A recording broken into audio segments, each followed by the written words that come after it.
Good evening to you in Radio Land and on the internet world at home and abroad. Thank you so much for choosing Q95. This is the Global View on Q. A very warm welcome to all of our Q family listeners at home and globally. I'm Sheridan Gregoire, Mr. G. It's Tuesday, the 30th of October, the 40th Tuesday of 2023 is just about 1 minute before 8 p.m. In the studios at Q95, the big station. We're live on Facebook and YouTube. Follow us at Q95 FM Radio. The on your phone numbers are on the homepage of our website at www.q95da.com. Share the live, like our pages, get the latest breaking news and reviews only on Q95, the big station. But we are continuing to revive the spirit of graciousness, of love, of peace, prosperity, and unity among our Afro-Caribbean and Kalinago brothers and sisters. We have heard, of course, some of the audio clips that Lambi played a few moments ago. These are not the same people. These are the same people who are paying loose service to unity. Who is really devising the country with all those kinds of pontifications? But I'm going to ask Lambi right now just to give us a little fresher, not for the purpose of reacting, because we're not reacting to anything. We just want to bring to people's attention who is really being divisive. Let me ask Lambi to play one or two of these voices, number one and number two, very briefly, so that our listeners can hear them. Lambi, go right ahead with audio clips one and two. I'm not sure if Lambi is hearing me, but are you hearing me, Lambi? It doesn't look like Lambi is hearing me, so we're going to have to go ahead because Lambi is showing has not set up Lambi to hear us. Are you hearing us, Lambi? Are you going ahead? When you see them on the streets, in the supermarkets, at a funeral, on a plane, or even in the cars, shout out to every single one of them, traitor, ladies and gentlemen.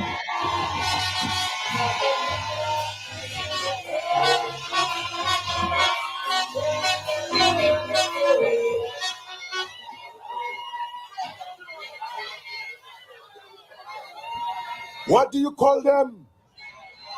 What do you call them? When you see Lennox Clinton, what do you call him? When you see Thompson Fountain, what do you call him? When you see Monel Williams, what do you call her? That's what you must call them, traitors. So tonight, ladies and gentlemen, I have called the family of Labour here in St. Joseph to say to you, I have called the family of Labour here into St. Joseph to say to you, it is fight back time. It is fight back time, ladies and gentlemen. The days of turning the other cheek are over. The days of our saying, leave them alone, the people will deal with them, are over. Henceforth, ladies and gentlemen, in this beautiful land of ours, when it comes to taking on the propaganda of the enemies of progress and the haters of labor, we shall go toe to toe, and we shall take it tit for tat, ladies and gentlemen, and butter for fat. We will not sit silent by anymore. We will deal with the opposition and the haters of progress in Dominica. The commentary, the only family biscuit no kind of pie cost for Sausa.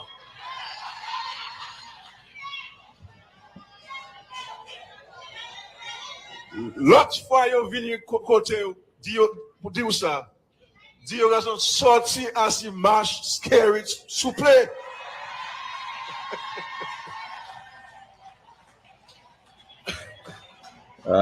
Lambi, thank you. Sorti là, et puis bet you. That's what you need to tell them, my dear brothers. Up to now, nobody. Thanks a lot. Thanks a lot, Lambi. All Dennis them on the platform, except Monel, but. Lambi, okay, thanks a lot for that. I'll ask you to play a couple more later on if we have the time. But the point really of doing this is just to show who's being divisive, who's really fighting for unity among, who's trying to unify Dominicans. So really the idea is not to react to any of this, because we're not reactionary. We have our own ideas that we will put on the table tonight, but to do everything that we can to unify the people of Dominica of all persuasions, on ideas that can move and improve their lives under a more progressive and caring government. So we will, in fact, as we deal in the first place, as I am joined tonight by my distinguished guest, Justice Dr. Irving Andre, energy generation and management enthusiast. For want of a better name, Mr. Lennon Matthew. I've heard him on this subject for quite some time. He indeed sounds like an expert on it. I hope he'll share some of that expertise with us tonight. And of course, UW President, Mr. Lennox Linton, who absolutely needs no introduction. But tonight we engage with the matter of election of the President of Dominica in the first hour of tonight's program. And in the second hour, we'll discuss the issue of electricity generation, transmission, sales, and distribution, the economic goal of producing cheap energy to attract industries and investments. And in this regard, we'll examine the role of the government, the role of the Independent Regulatory Commission, IRC, and DOMLEC. Of course, this is what we do on this program. We are very constructive, and we look to see what is in the best interest of the ordinary folk in Dominica, because we know that the people struggling to pay the electricity bills, the people struggling to pay a little mortgage, the people struggling to buy the groceries and put gas in their vehicle. We know the Dominicans are struggling in a very bad economy at this time. But we'll also discuss the matter of renewable and in particular geothermal energy generation, transmission, sales, and distribution. I hope Lennon will help us with that. And in so doing, we'll explore the holistic approach to bolstering economic and environmental impacts, taking into account Dominica's stated goal, and I hope we're not being paying lip service to that goal, an aspiration to become a resilient and sustainable eco-destination. But tonight, my favorite guest, gentlemen, elections have consequences, as we know, and tainted elections, as referenced by the CCJ, have resulted in bad practices and policies which have brought Dominica's economy, its culture, its society, its safety, and national security to the brink of destruction, disaster, and near collapse. And poor people are really feeling the pinch, thus making the case for urgent electoral reforms. So let's talk about what we can do to save Dominica from economic collapse and reverse the trend we are already witnessing being manifested in agriculture, in manufacturing, in processing, in tourism, in energy, electricity, in safety and national security, increasing crimes and murders, disastrous foreign policies, and the appointment of unsavory characters as ambassadors, poor environmental and architectural and cultural practices, and the list goes on. And as we know, all sector activities are affected by electricity or the lack thereof. Before we go on any further, I wanted to acknowledge somebody who's very special, who brought a very good standard of living and good quality of life to many of the poorer people of Dominica, the working class people of Dominica, the farmers, the fishermen, ordinary people. And I'm hoping that before we really start getting into a program, I will ask Dr. Irving Andre to speak with us for a couple of minutes about a gentleman called Mr. Edward Oliver LeBlanc, and whose son, one of his sons, is my great friend, Hewart LeBlanc. I believe today, Dr. Andre, Mr. LeBlanc would have been 100 years old. And I think we need to, in fact, celebrate this man, his memory, and cherish his memory, of course. And really, what a different world it was when he was the Premier of Dominica, heading the Labour Party government. And today's world, when we saw in his day, we saw farmers becoming wealthy and buying vehicles cash. They didn't have to bother about looking for scholarships for their children. They made their own money. They were independent. But today, what is happening to farmers? Dr. Andre, maybe you can give a little couple of minutes. Could you please tell us a little bit about Mr. LeBlanc before we go into our program tonight? Yeah, first of all, let me start by thanking you and our illustrious panelists this evening.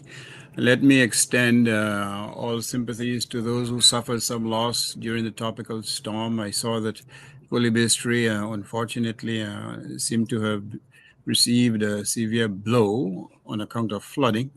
And let me extend my sympathies to all those who maybe have been adversely affected.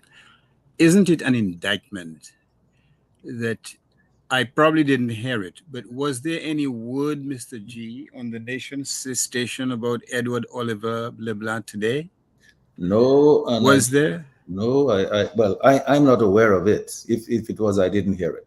All right, but again, that itself is an indictment of as to what's happening in Dominica today, because let's face it, what Edward Oliver LeBlanc sought to do in the '60s and '70s have all been cast by the wayside.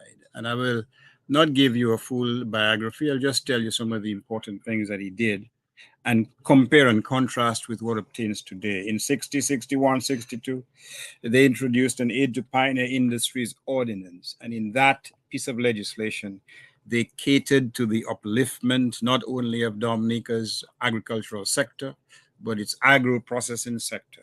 They introduced a whole set of tax incentives for local businesses, Mr. G, not Chinese businesses who only reap benefits, while others in Dominica, they scrunt, basically. It placed restrictions on the employment of persons who are not ordinarily resident in Dominica. The legislation assisted a whole set of pioneer industries. Let me just give you a short list. Eric's Bakery, Paris Bellot, Charles Brothers, making furniture, St. Max, Tiles and Furniture, Giddings, Dominica Coconut Products, Dominica Mining Company, J. Astafan, Philip George, R.S. Fidel and Poultry, Duncan Timbers Forestry, Blatcher Products Livestock, Astafan Clothes Making, Dominica Poultry Limited, Bruce Robinson, T.A. Boyd, Sylvania Feeds Limited, Valley Engineering Sales, and other industries. Should I also mention Dumfruit? They also provided tax relief to a number of local hotels, not hotels built by fly-by-night investors based on laundered money. Here's a short list of these hotels: Castaways, Island House, Astor, Cicero, Layo River, Riviera La Croix, Anchorage, Springfield, and Fort Young.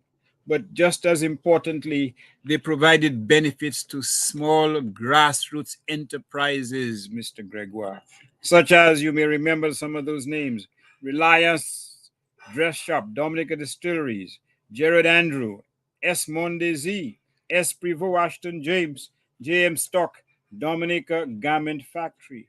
But what about opening up Dominica's hinterland to be exploited and for farmers to produce, to have, I should say, avenues to market their crops? A whole set of tracks were actually developed and improved, and they were made into public roads, such as, for example, Année Soldat, Dodène to La Tranche, Penville to La Humanière, Bonne to Bon Séjour, Sugarloaf to Moncton, Glanville to Moncton, Portsmouth Agricultural Center, Dubla to Lagon, Bonne to Newwood, Monulus to Bellamy. But what about housing, Mr. G? Today, we bear witness to what can only be described as a travesty of assisted housing, where houses are being besieged by the stench of poor workmanship, where persons, their lips are sewed shut, because if they utter not one single word of dissent, they lose their keys to their homes, and places or persons like acolytes such as Bottom Brain, Clarence Christian, will take the keys from a dead supporter, cold dead hands of supporter, within 2 hours of his death, and give it to his master. LeBlanc built housing schemes all over the place. In Canefield, Check Hall, L. Rose and Company at Bath Estate, 300 acres. Kings Hill, the Union Housing Scheme at Point Michel, and another at Calabishi. Banana production soared, and these persons ended up with ownership of their homes, which is the critical thing from a perspective of national development, the ability to own your own home. This was done in the 60s. 50 to 60 years later, we have persons living in houses that they do not own, they cannot own, and they will never own. So what do you call that, Mr. G? Progress or regression? You don't have to say it loudly. We know exactly what it is. But in Libla was the epitome of what we can call servant leadership. He didn't covet some type of huge income, driving around Rosa with in a big four-wheel black type of SUV, asking for more money while people earn $700, $800, $900, $1,000 a month. He didn't do any of that. He didn't give opportunities to foreigners at the expense of his own compatriots and boast about it. He didn't do any of that because he was concerned about human development, not about building huge edifices in Roseau, building hotels all over the place. $72 million. And there are people who still can't put a roof over their homes or buy adequate food for their families. Most of the persons, laboring population, do not have a living wage. Many pensioners take their suffering in silence because they have no option, because to open their mouths, most of them, would be to lose the meager possessions that they have.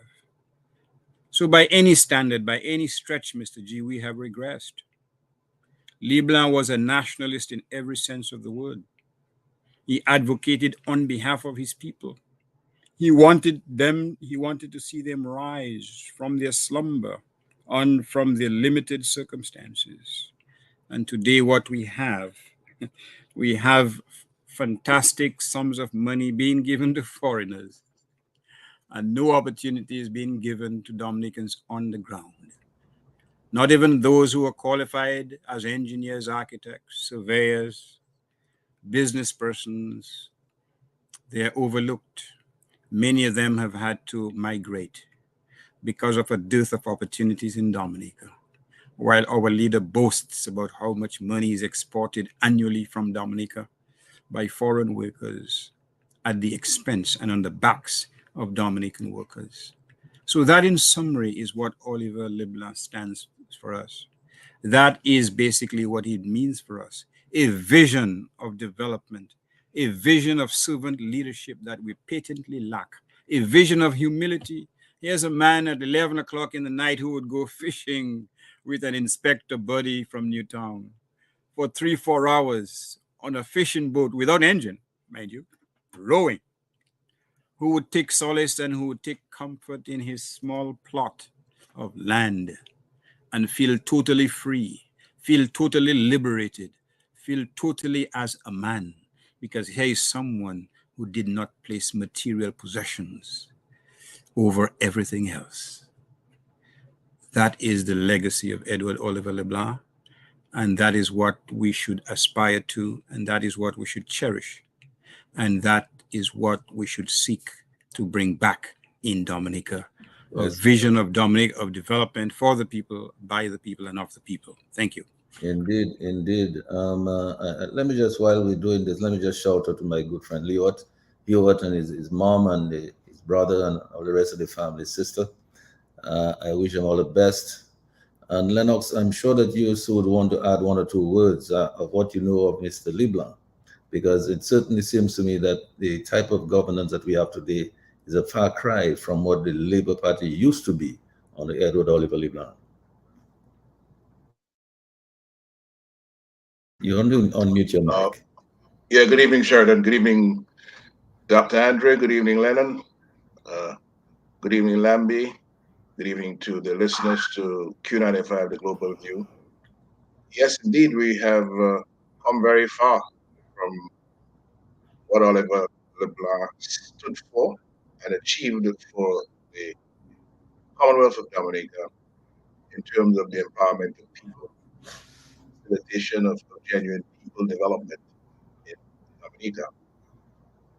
And he would not be a happy man today to see where the Labour Party has brought Dominica in the last 23 years.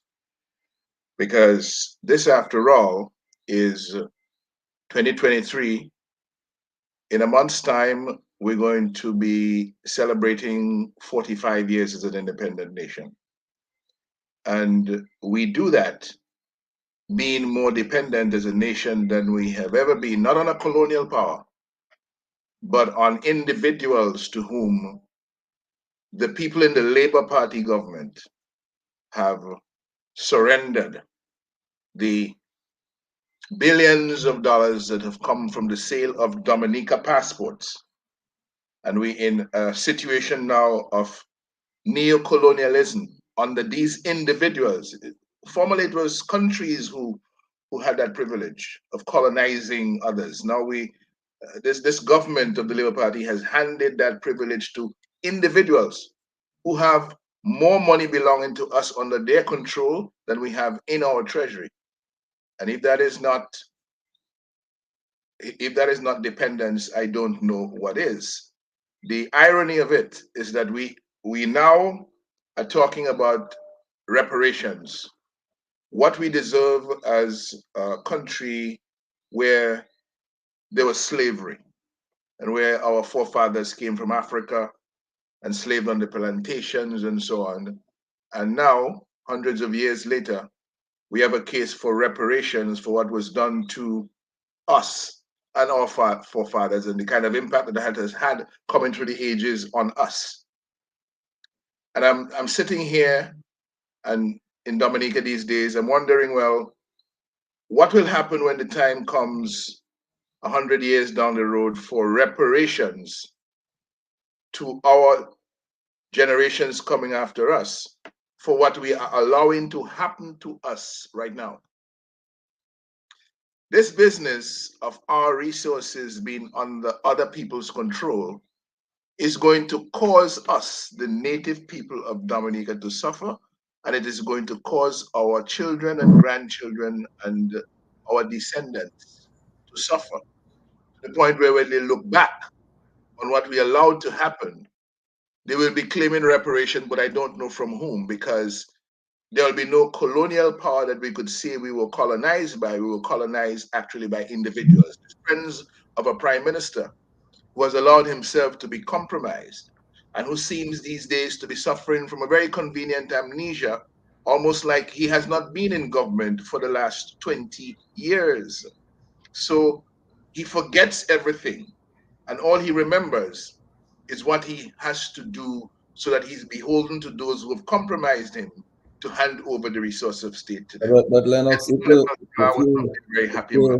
you want to compare, for example, the style of Edward Oliver Leblanc and the legacy of Edward Oliver Leblanc to what is happening today in his Labour Party, but I'm not sure we can still say it's his Labour Party. It's so totally different from what existed under Edward Leblanc.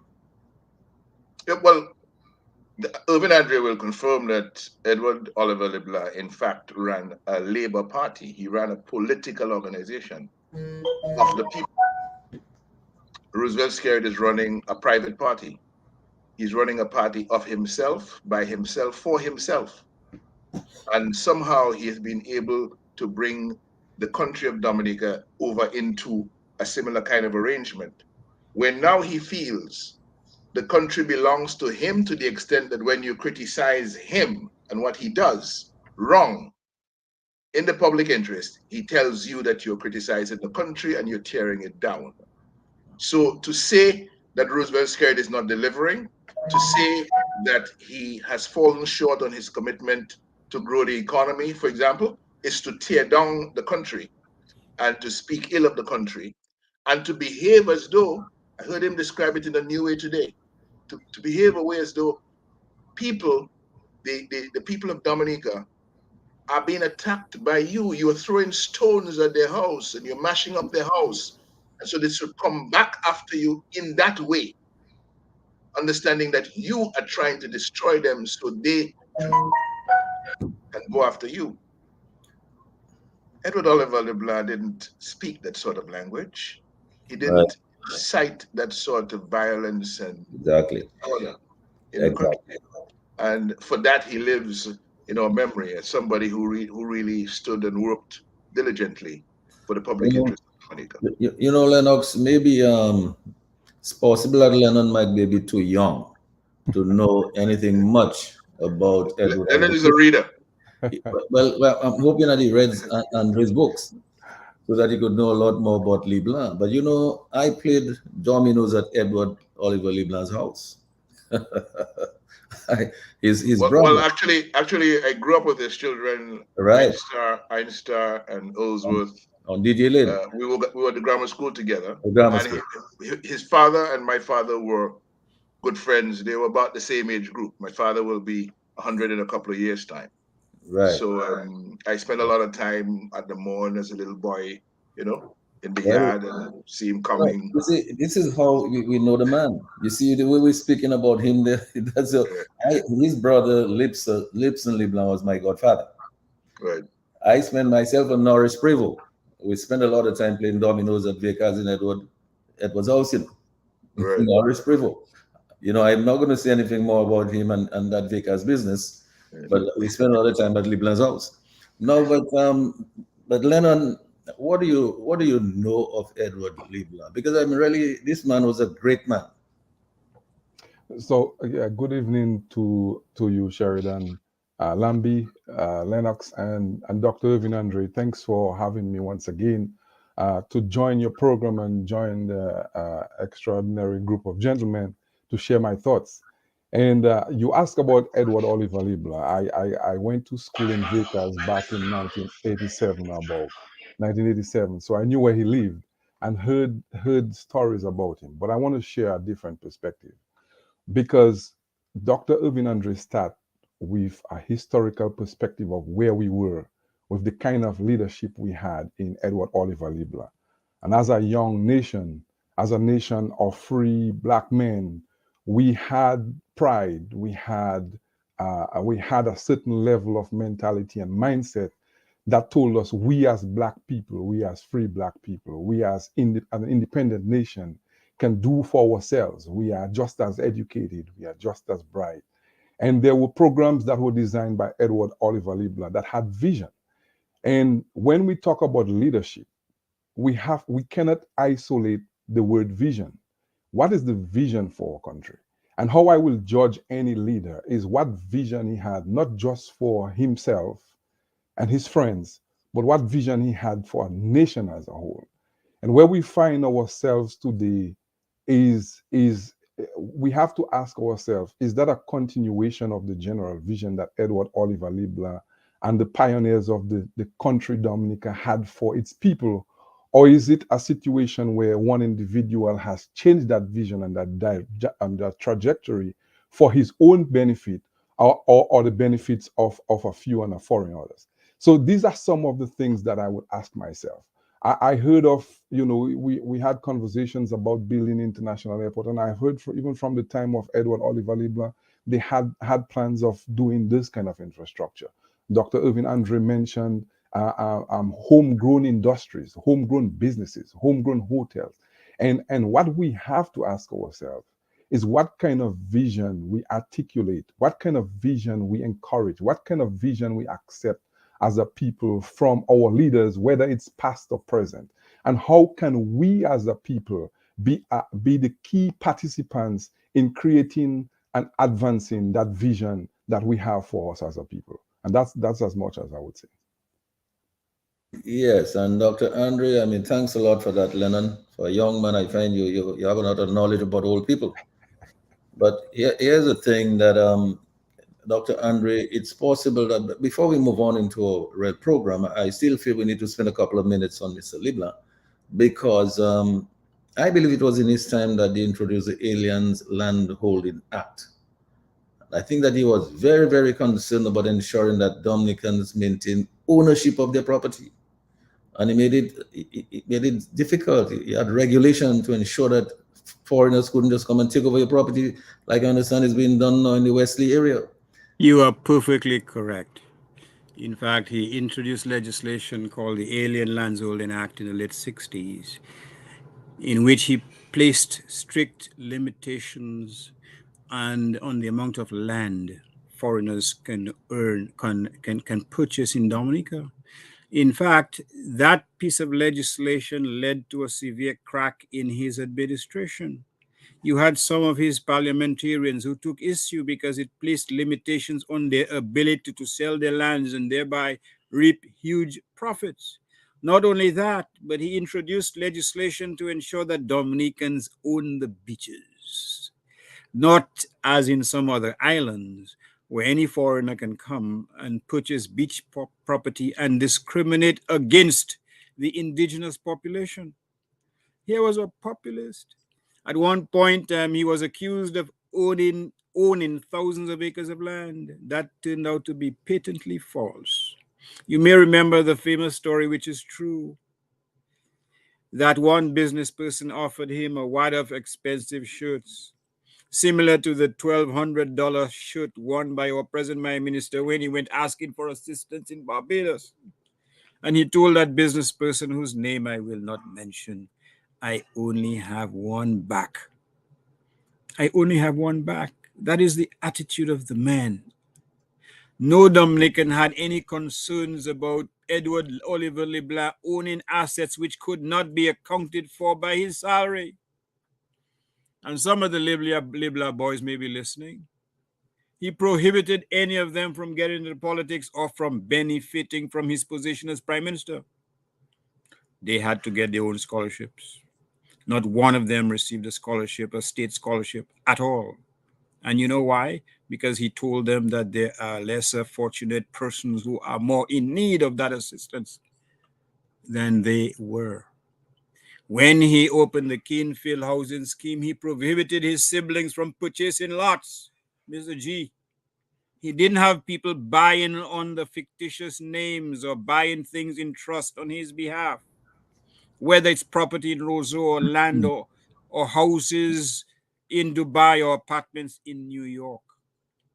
He did not see that as a necessity. It did not define the person who he was. What a man. What a man filled with morals, values. He understood what honest and altruistic leadership was all about, serving the people. When I wrote his biography, I went to see him, and I hope his wife is listening, because his wife told me, yes, come and see, go and talk to him, go and talk to him. And when I started speaking to him, he said, there's not much he can tell me. He was doing his job. He was doing his job. But we know now that doing his job could have been much worse by today's standards, governed by what transpires as servant leadership today. These are values which are now regarded as old-fashioned, as irrelevant. Earning a living by the sweat of your brow is regarded as archaic, backward. Working your tail off to achieve your MBA, as Lennon is doing, is regarded as poor people trying to make something of themselves, whereas we can earn something overnight. We can earn the ill-gotten gains overnight. And that's what transpires for leadership today. A total abortion and negation of what persons all the other prime ministers stood for, every single one of them, what they stood for, because none of them regarded the position of leadership with such avarice and greed. And Dominica is the worst for it. It is not by coincidence that I think it was Mr. Alfrey, what's his name, whatever, who said Dominica is last in everything. If your interest is to feather your own nest, then what the hell do you expect? It will be last in everything. And the hope of Dominica are those persons who, in defiance of any fear of persecution, victimization, recrimination, they stand and they advocate for a better Dominica. And therein lies the future of Dominica. Thank you. So, Dr. Andre, thank you for that. I really thought, I hope Hewart and his mom and his brother and his sister, I hope they think we've done a reasonable job of trying to capture what we know. But I think, Dr. Andre, one of those days, we may have to come back here to familiarize the young people, let the young people know what life was really like under a Labour Party that was progressive and that was looking after the interests of poor people, because this Labour Party today is certainly not looking after the interests of poor people. They're doing little handouts, but LeBlanc empowered people. He told them to add value to your, add wealth to whatever assets you had, and and get wealthy. That's what he said to them, and that's exactly what Most of the farmers did. They got wealthy. Industries sprouted under this man. So I think we'll come back and take a look at that one of those days. But right now, let's move on with our subject here tonight. Because as we said, there's so many things that we need to do. There's so many issues. Dominica is pregnant with issues. But as we have always said, sitting on the fence or hiding in plain sight in the shadows is no longer an option for any of us. And most Dominicans believe now is a time for informed action by unified opposition forces and patriots and large masses of residents who possess the people power, speaking in one voice for progress, because that's important, because we can see the degradation, we can see the economic collapse, we can see what's happening with crime and the culture. You see the kind of culture we're developing now. So tonight, my distinguished guest, Justice Dr. Irving Andre, Mr. Lennon Matthew, and ULP President, Mr. Lennox Linton. We hope they will share their views on all of these matters and help us to give an in-depth explanation for the people who do not know, who only know this government. They have never experienced any other government. They did not experience the UWP or the Freedom Party government. So they only judge according to the standards. The yardstick is this particular government that they have to measure. We need to show them what is different and how their lives can be improved under better governance. And we hope we can provide some alternative approaches to finding consensus on actions that we all must take to secure a sustainable way forward for Dominica's energy system in the first place and our economy. Tonight, we're going to be talking about the presidency and about our energy, but we look forward also to securing good governance and enabling policy environment that will stop the hemorrhaging in our economy, take it from crisis to recovery, lift the people, the poor people of Dominica out of poverty and mendicancy, and secure and improve their daily livelihoods and living standards. Meantime, you are our cherished listeners and callers. We hope that you will call us tonight and make the case for the urgency of arriving at a consensus right now on the way forward for our nature isle and move ahead to accomplish that objective with one crystal clear voice, also known as people power. So wherever you are in Dominica, in the region and globally, please tune in, call in, join the conversation, get the answers to your questions, be part of the solution, as we always say on the big station. And a huge shout out, hugs, love, appreciation, big thank you to our healthcare providers, our frontline workers, police and fire officers, teachers, doctors, nurses, and other public and private sector patriots. We know you're struggling, and we can see it all around. We can see the struggles. Everybody's complaining now, they're struggling. They can't keep up with the cost of living. We know the public servants, the public officers, they're struggling and they need a substantive raise, and I hope they get it. I hope Mr. Litter will do his best to ensure that they get it and they get some kind of cost of living adjustment to help them beat the inflation, the high inflation that they've been faced with for some time now. So we welcome every Dominican and friend of Dominica to the Global View on Q. We embrace you wherever you are tonight, every nook and cranny, in every village, in every community in Dominica, in the region and globally. Thank you, Sherwin, as we always say. Thank you, Sherwin, for keeping us on the air, and thank you, Lambi, on the console, as usual, and directing the traffic. We will take your calls a little later. So let's get started. And as we get started, I want to go to Justice Dr. Irving Andre to get the ball rolling with a little 7-minute presentation, because we're going to change the format of the show tonight so that we can have more interaction among our guests and with our listeners. And so we'll ask Dr. Andre to make a first, about roughly 7-minute presentation in the first hour until we go into the second subject. This presentation is about the whole question of the election of a president of Dominica and what transpired there. We will ask our guests to look at the imperative of appropriate electoral reforms to help secure good, transparent, and accountable governance for Dominica. That's important. Otherwise, we're not going to be able to accomplish all those things that we're trying to accomplish. Certainly, we've said for some time now that we need a change of government. I've been saying that for a very long time. I think 23 years or whatever is too long for any one government to be in office. And people start taking things for granted and taking people for granted. It's time to make a change. So we have the questions also of the role of the People's Attorney General and the vicious, degrading, and disrespectful insults that he meted out to presidential nominee and Kalinaga woman warrior, Annette Thomas Sanford, calling her a drumstick. I mean, what a disaster. But what is the context? All of it is, as it pertains to question of qualifications, suitability, constitutionality for that office. There was just an election. The Constitution allows people, the opposition leader, certainly the Prime Minister and other members of Parliament, to name candidates, potential candidates for election as president. I'm not sure why this man came down and started calling the drumstick, and then you had the education minister talking about a KFC, a whole box of whatever it is, a meal. Are the chickens really now all coming home to roost right now? Is that what is happening for this Labour Party regime? And let's talk also, Dr. Andrew, when you get on board here, the whole question of womanhood and power. I mean, what are the women of Dominica going to do to protect Kalinago warriors and Sanford's good name and end that vicious bashing and degradation of Dominican women by men in power? Are we finally seeing a light at the end of this tunnel?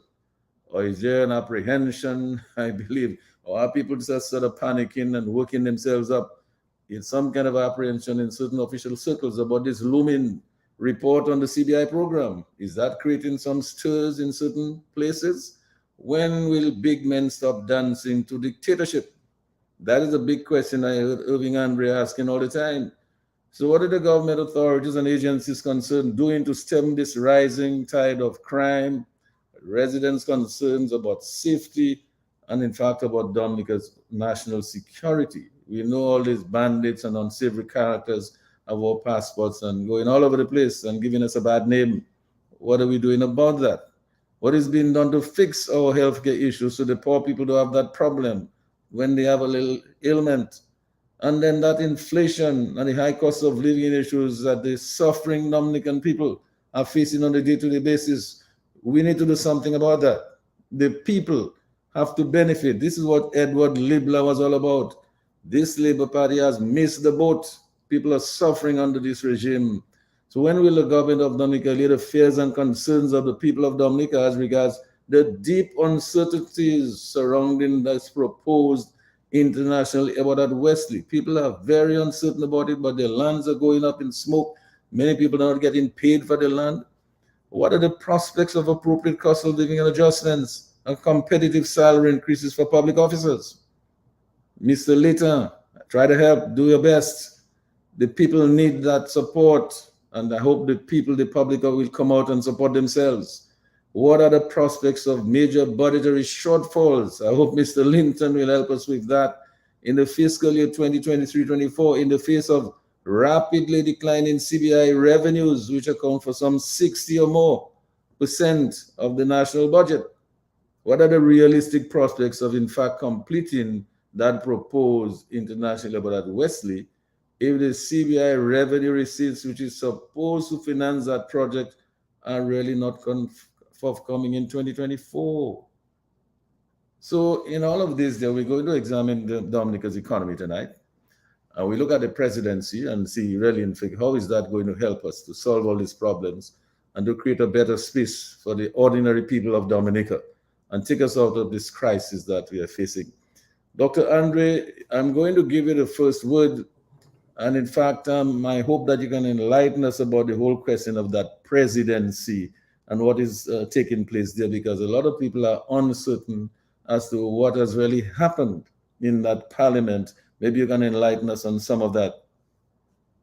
Well, I'm going to combine three aspects of what you've indicated: the presidency, the attorney general, and women in power.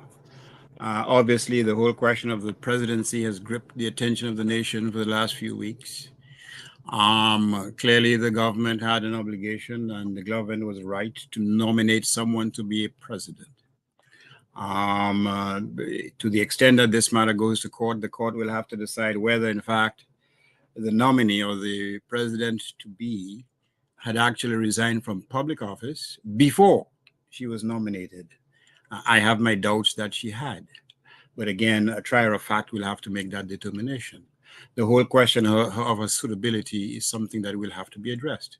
The fact of the matter is that she was engaged in this concrete evidence to confirm that in blatant political activities, but not only that, in a very toxic manner, if the reports are true as to her role in 2014.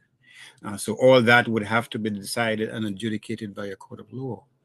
The whole debate about whether Annette Sanford was or was not a public servant and therefore in the same boat as the presidential or the person who has been elected by the parliament. Lennox has effectively dealt with that by reference to the case of Williams versus Sovereign, which was decided by the Court of Appeal in 1995, where the court held that Sovereign, by virtue of being president of, I think it was the NDC, was not a public servant. And to use the same argument and the same logic and reasoning, Annette Sanford would fall in the same category. So that was not a disqualifying vice to Annette being elected as president of Dominica. But there's more to it than just whether she was eligible or whether she was a public servant or not. It was much more than that. And it became apparent to many people because of the vicious and vile attack on her by the Attorney General, who should have been or should be the people's lawyer. But right now, things are so bad in terms of the decadence and the degradation that there is no attempt at even maintaining fidelity to the role that you should play. Everything is blatant. Everything is in your face. Everything is shameless. So here's my contribution with respect to that whole phenomenon and what happened in the aftermath of the election by a majority of parliament, which came as no surprise to anyone. The whole question of the attack on Annette Sanford, who was simply exercising her constitutional rights to present herself as a candidate for an important post in Dominica, and who, in my view, is eminently qualified to have done so. It exposed just how far we've sunk, to be quite frank with you. Mr. Peters' diatribe against Sanford tells us more about how, in my view, this dancer for money, who parades himself from a moral perspective, wearing high heels and a thong, while verbally gyrating in a rather sensuous fashion to the strains of a song of his colleague, Shake Your Pamplam, end of quote. As much as Mr. Peters' utterances, however, are revolting, the reality is that we have gone down this road before, Mr. G. The objectivization of women and their exploitation as sexual objects have been the fierce goals of this administration for decades. They have viewed Dominican women not as phenomenal beings, but as objects to be derided and abused, both verbally and physically. They have placed value not on those like Annette Sanford, who stand on their own 2 feet, but those who are prepared for a few dollars more, some of them anyway, to lie on their backs. They have placed on a pedestal those who proclaim better red than dead, rather than on those who courageously proclaim that Dominica should be governed by the rule of law rather than being ruled by the lawless. They embrace those who shamelessly deliver handouts to supporters while piously going to church every Sunday. They sell passports to every crook and criminal they can find rather than giving a phenomenal Dominican woman a chance to save her family's hotel. They glorify women who prove themselves, like those who laughed after Levi Peters' comments in Parliament, either soulless or those who would sell their own soulmates. They stated of Monero Williams in a comment dripping with sexual innuendo that she would do anything for cow meat. They prefer the women who come up begging for favors and ask them for sexual favors in return. They have no use for women who are proud, independent, and working for a living. They dismiss women who don't support them as promiscuous rather than phenomenal or professional. And so women should join hearts and hands with all other patriots to stand up for their dignity. They should heed the words of Maya Angelou that out of the huts of history's shame I rise up from a past that is rooted in pain. They should reject those who, because they have a degree or two, believe they can walk on water. They should reject being stereotyped of baby machines good for nothing, and resolve, in the words of Maya, quote, "You may shoot me with your words. You may cut me with your eyes. You may kill me with your hatefulness, but still, like air, I rise." Thank you. And thank you so much, Dr. Andre, for this. Lennox Linton, we're still on the matter of this presidency. I heard Dr. Andre, he's really clarified the whole thing for us. Some people believe there is a case that can be made and it should go to the appeals court. Some people are of that view, and some people think it should be taken to a trial and tried, where evidence can be heard to arrive at a final conclusion on that. Certainly, a lot of people, including the Nurses Association and women's organizations, are taking serious umbrage with the Attorney General for the comments that he made about Miss Annette Sanford. I think it really was very low, a very low blow. And I'm trying to wonder, why would the People's Attorney General try to take umbrage with the leader of the opposition for just exercising the constitutional right of that office to just simply nominate somebody who's different from the Prime Minister's nominee? And then I'm wondering what it is that the Attorney General did not know about Annette Sanford and about this other lady, that he could not determine that both of them were Kalinago and both of them were women. He seemed to be thinking that because the opposition leader nominated somebody else who incidentally is a Kalinago woman, he has a serious problem. And he said, you know what he said? He said, in another forum, I would have harsher words. And then he comes down and makes a kind of thing and says it's an apology.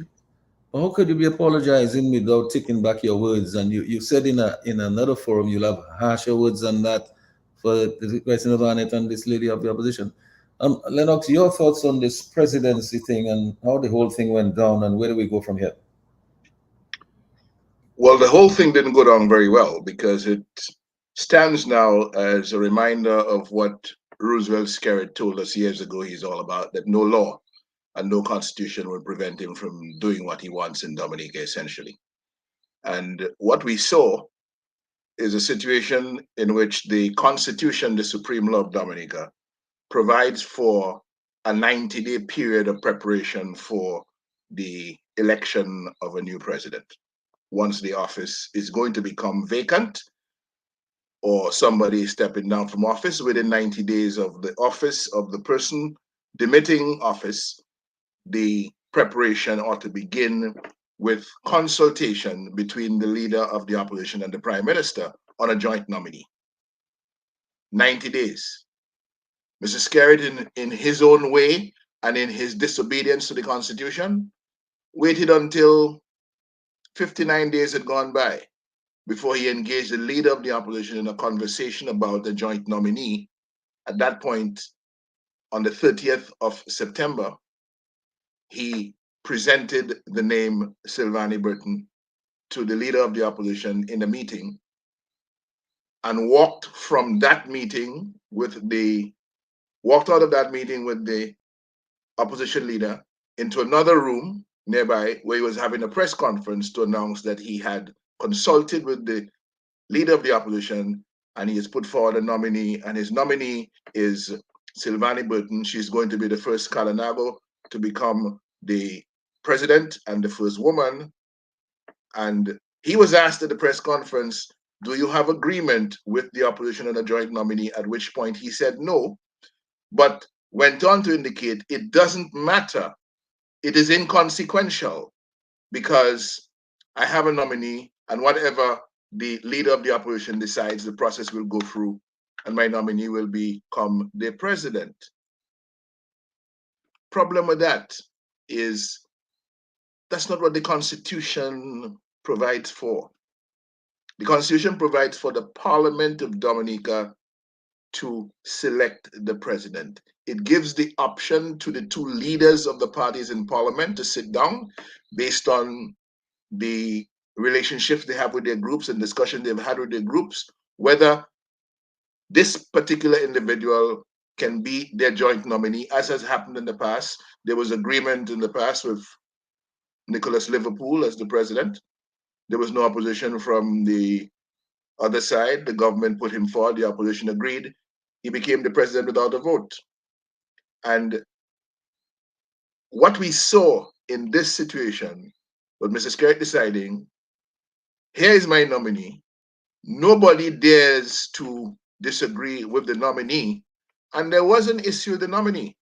The nominee is a serial violator of the constitutional rule of law in Dominica, having offended over a number of years the requirements of the Public Service Act, where she was openly involved in political campaigning and supporting and in the work of a political party in Dominica while she served as a public officer, is a breach of the Public Service Act. And it happened on a number of occasions.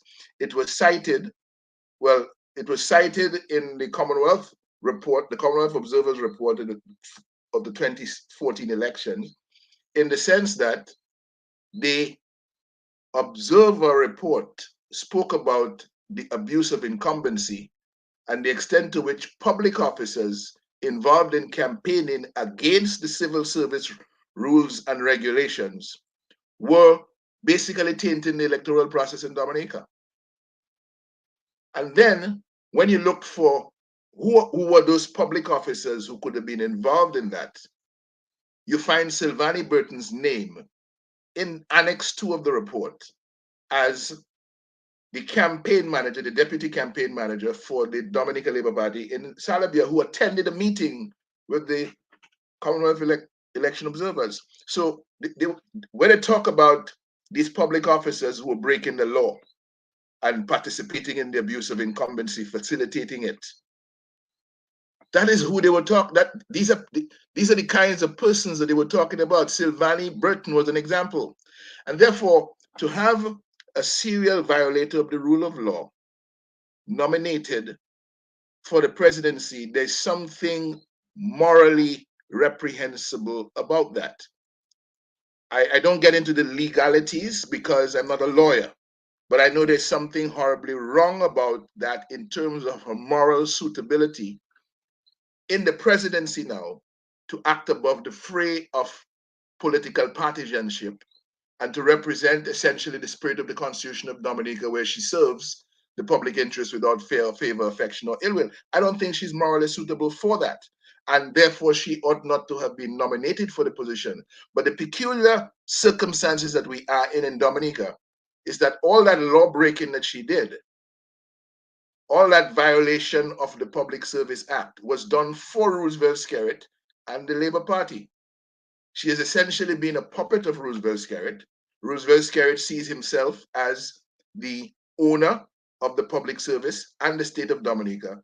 And therefore, what we have there now was not really an election of a president, more like a transfer by Roosevelt Skerrit, in the very same way as he arranged her transfer from district development officer to permanent secretary.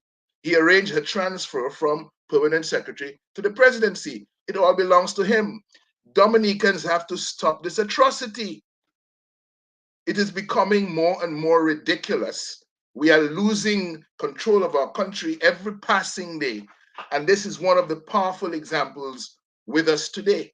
How do you tell me that an attorney general, supposedly knowledgeable about the constitutional procedure for electing a president, who sees the opposition simply fulfilling the role that the Constitution provides for the opposition where there is no joint nominee, that they would go ahead and nominate someone who they feel is suitable for the position and to be available to contest the election. They did that. And the Attorney General refers to that as contemptuous. He refers to that as disgusting. He refers to it as ridiculous nonsense. And he goes on to refer to the nominee of the parliamentary opposition as a drumstick, which carries any number of derogatory meanings in the street language definition of the word. We all know them. So now the pressure builds. People are upset, people are outraged. So he jumps in and says, well, you know, I want to clarify what I said. And if I hurt anybody, or if I was erroneously understood to have hurt anybody, I am apologizing. But I wanted to put this in context. What context? The context was his disgust and with the opposition and the way in which he saw them as being contemptuous of the process. And he claims he got into this calling the use of the drumstick name because the Minister of Education had given an analogy about a child she had taken to KFC 10 years ago who did not know the meaning, who did not know the difference between a kid's meal that had KFC in it and something called KFC.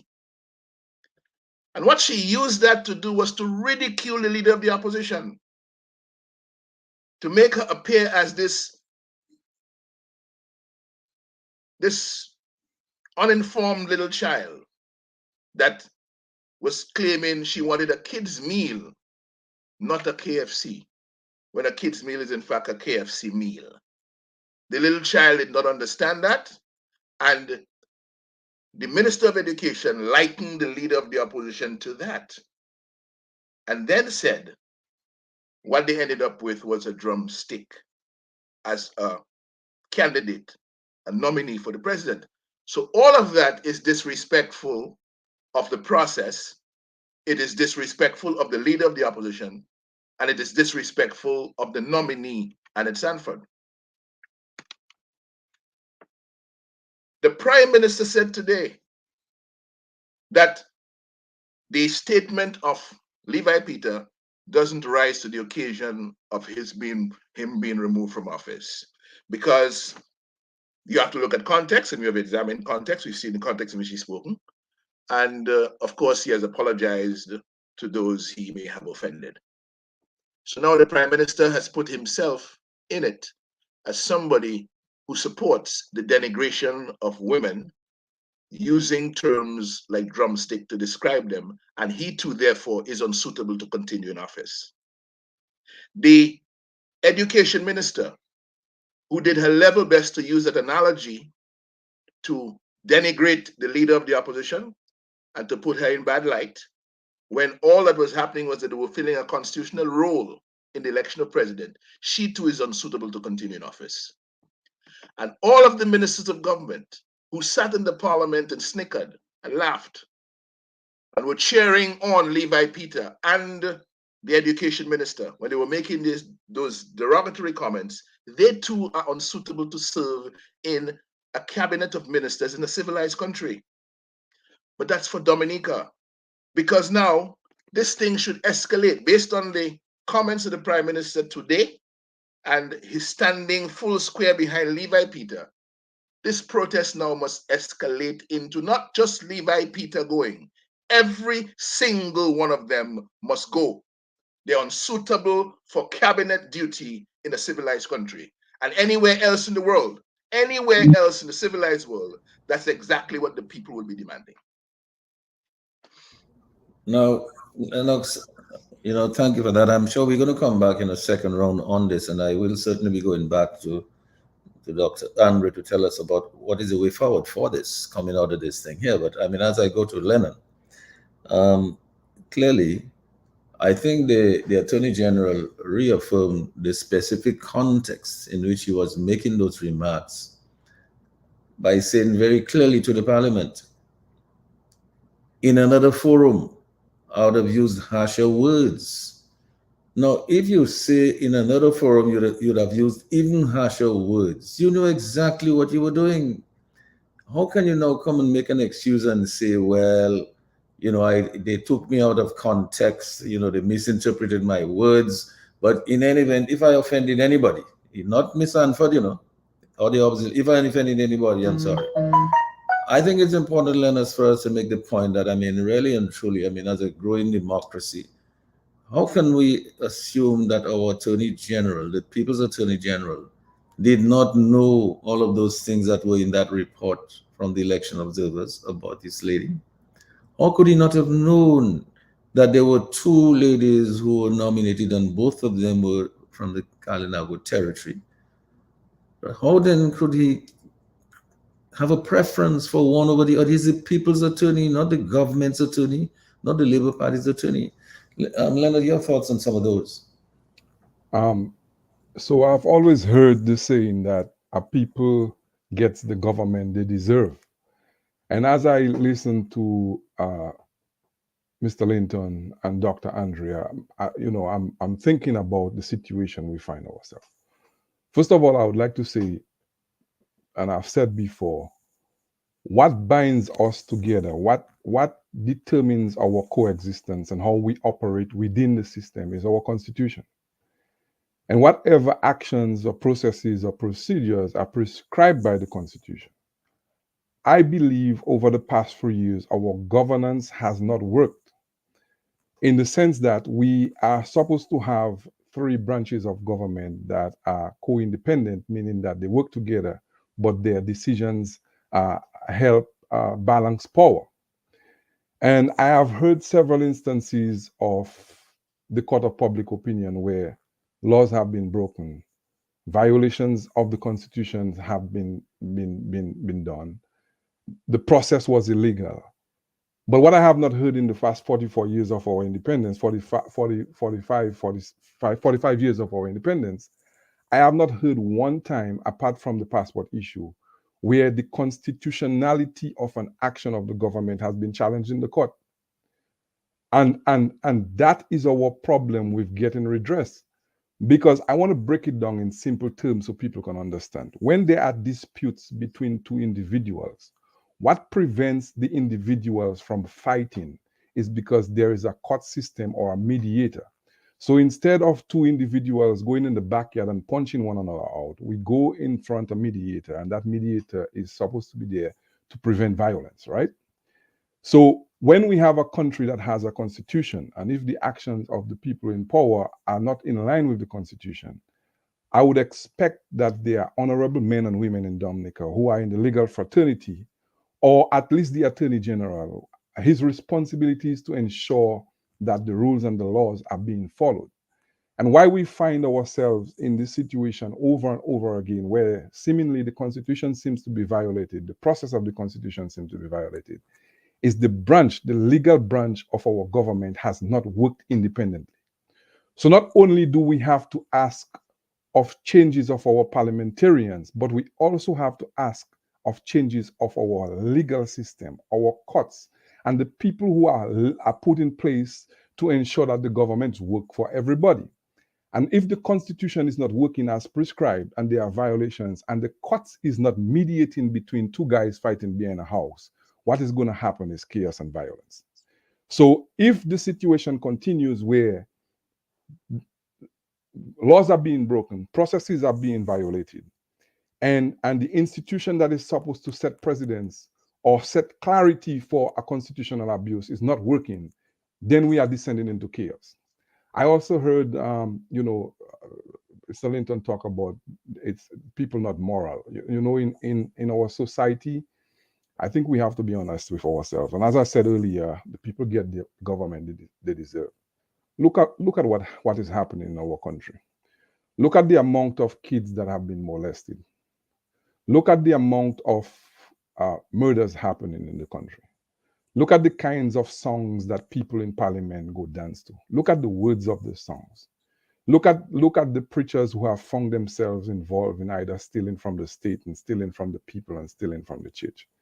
That is morality.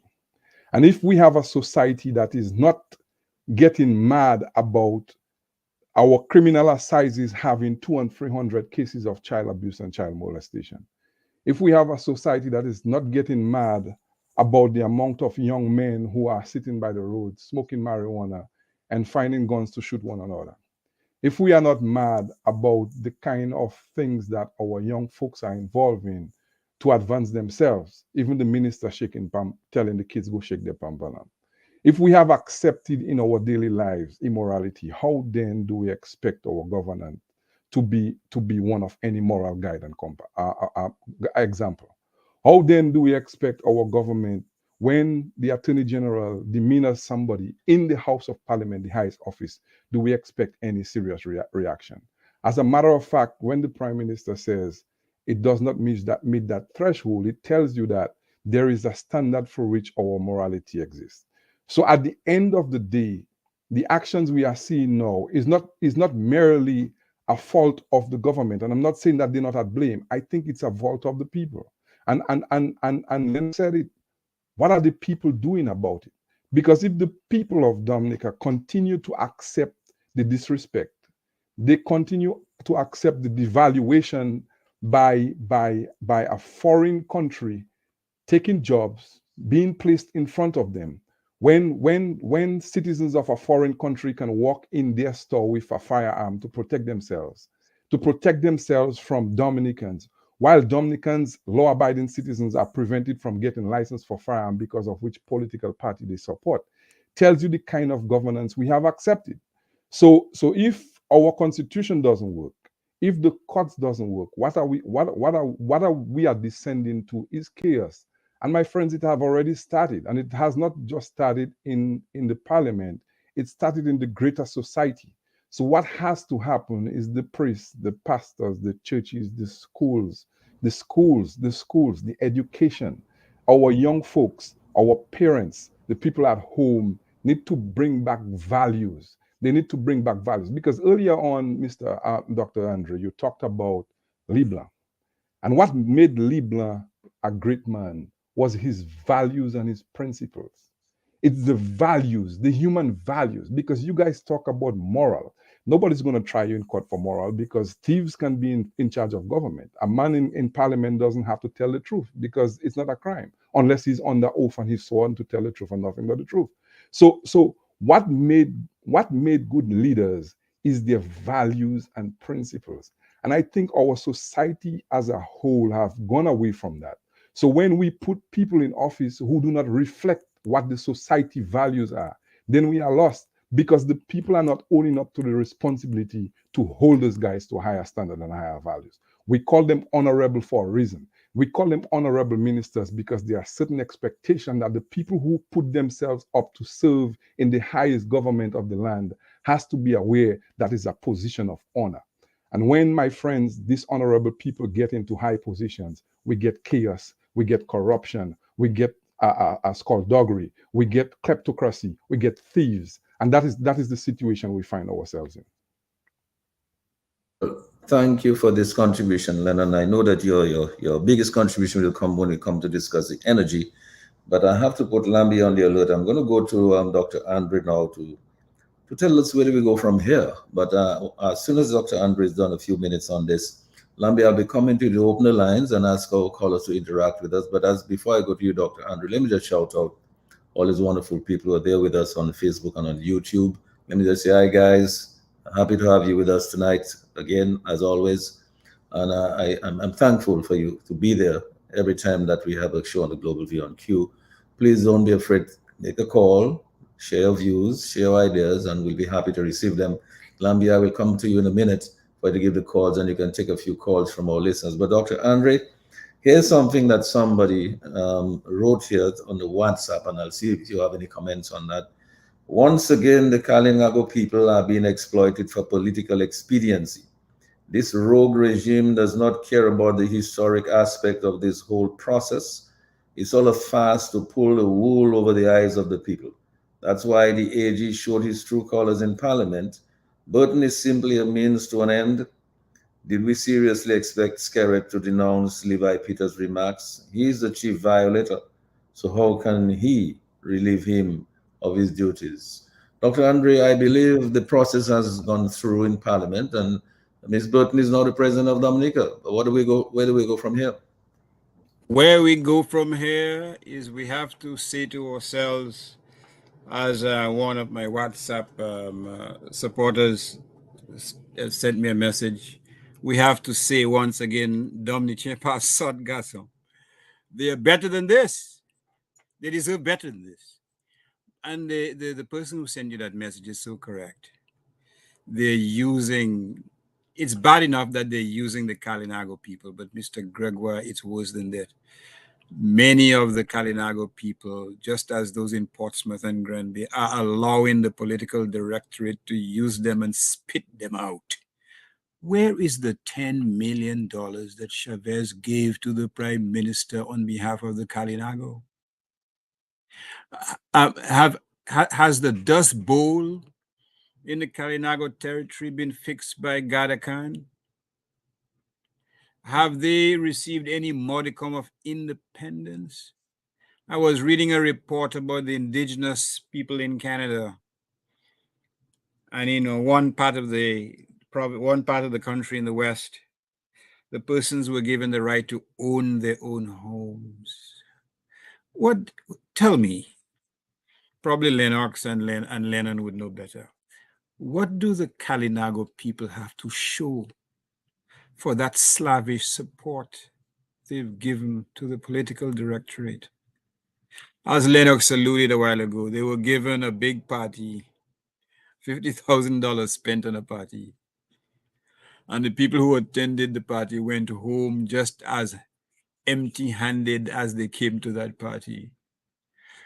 Probably enriched with a plate or two of food, a glass or two of drinks, but their condition did not change an iota. And they're not asking those folk or taking them to account, give us our money, save and accept a few of them. But they accept that. Look at the Portsmouth people. They lost Ross and not a word of protest, although 30% of their income evaporated into thin air. And oh, Jesus wept. Look at Grand Bay, the murders in Grand Bay, the unemployment in Grand Bay, same phenomenon. When will Dominicans grow up? What will it take for them to grow up? That is where Dominicans should be looking at today. How do they emerge with their pride intact from this continuous assault on their dignity? Is it not time to coalesce before a banner or behind a banner of togetherness, to forge hearts and hands, to act in their own self-interest, to gain access to the $8 or $9 billion of the net proceeds of the sale of passports that, according to Zampoli, is hidden in mysterious accounts in Europe and elsewhere, to liberate themselves not from mental but from physical slavery, to give their children an opportunity to go to school, to university without having to beg, to give their brothers and sisters a chance to gain meaningful employment and to earn a living wage, to give Dominican technocrats an opportunity to participate in the development of their own country, to give farmers an opportunity to market their produce, to give the created energy or energies of Dominicans an opportunity to blossom and to proliferate.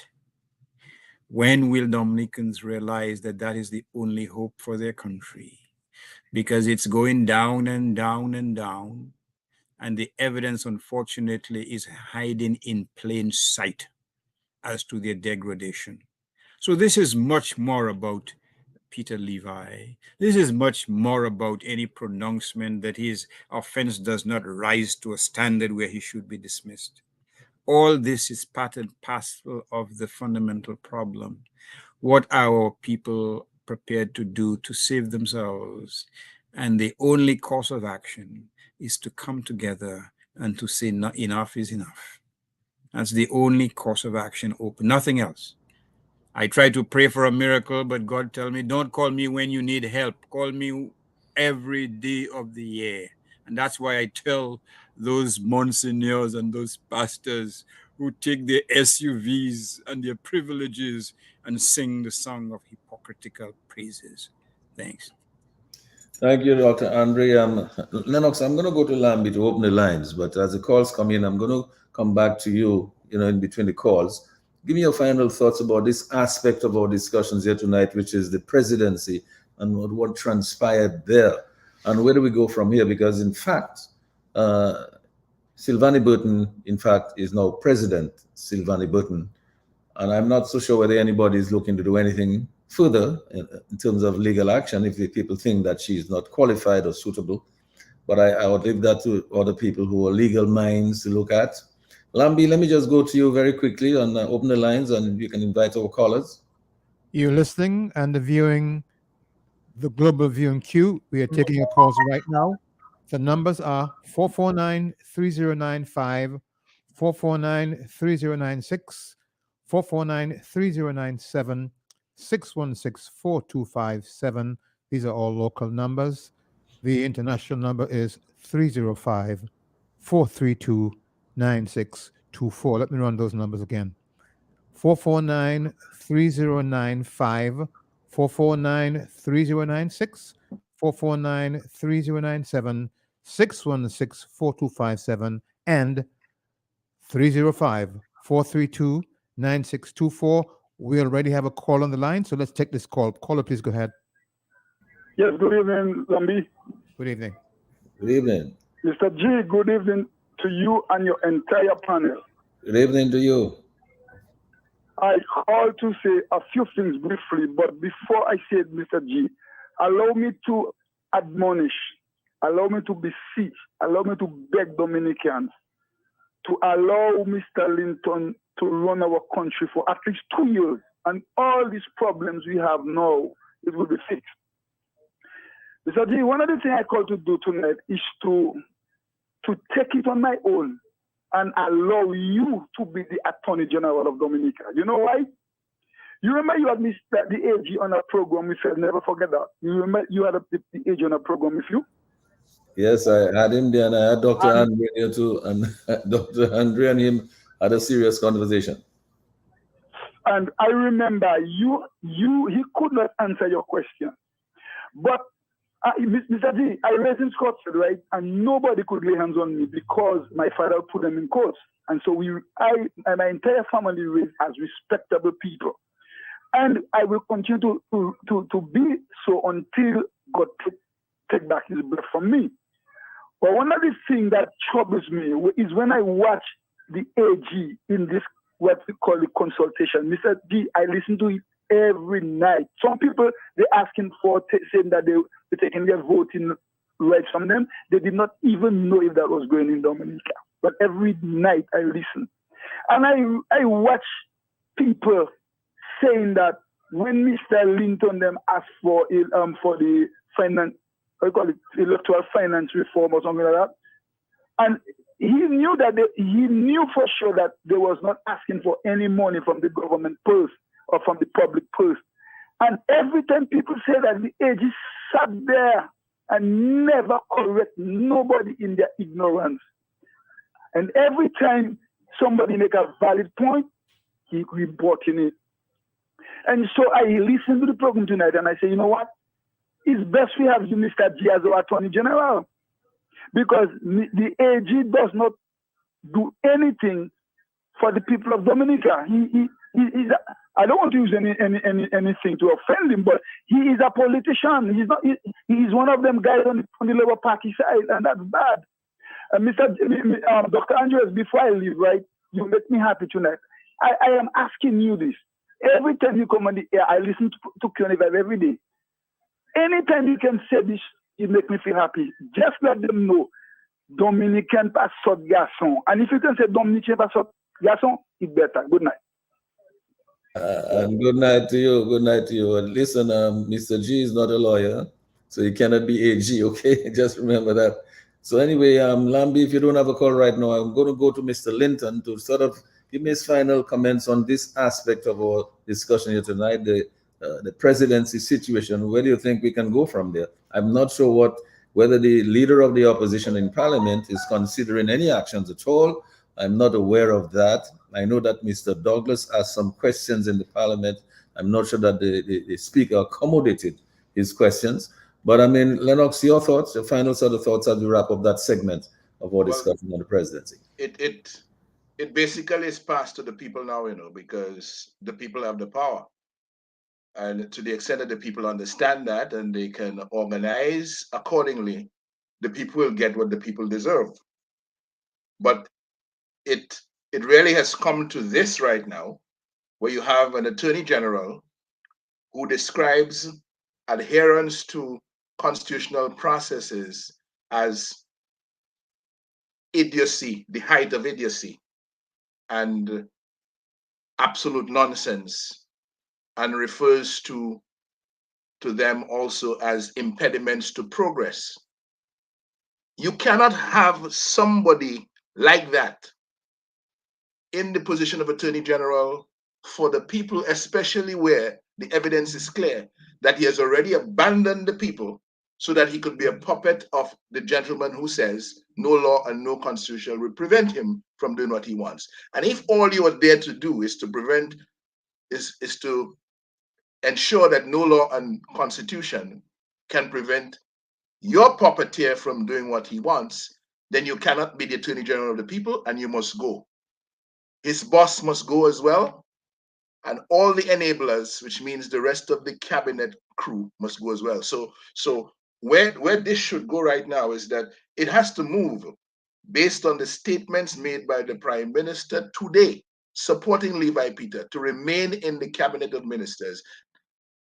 That statement means that the Prime Minister, we know a lot of other reasons why he should not be there, but this one now is the one before us.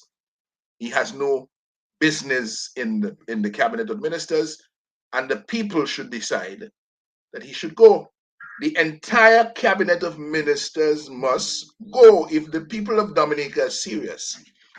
If we, the Christians of good conscience, are serious about our country, then we will find a way of ensuring that this group of misfits, this group of lawbreakers, this group that has the money of Dominica sitting outside while people are suffering and will do nothing about it, this group that has one of their own who can look at the rest of Dominica and say Dominica has been last for too long in this world and behind in too many things, and this group who doesn't mind the Prime Minister telling the people of Dominica, well, you know, I have insurance for my children and my family. I can fly them out if anything happens to them. What happened to you when they're suffering the worst health care we have ever seen in Dominica?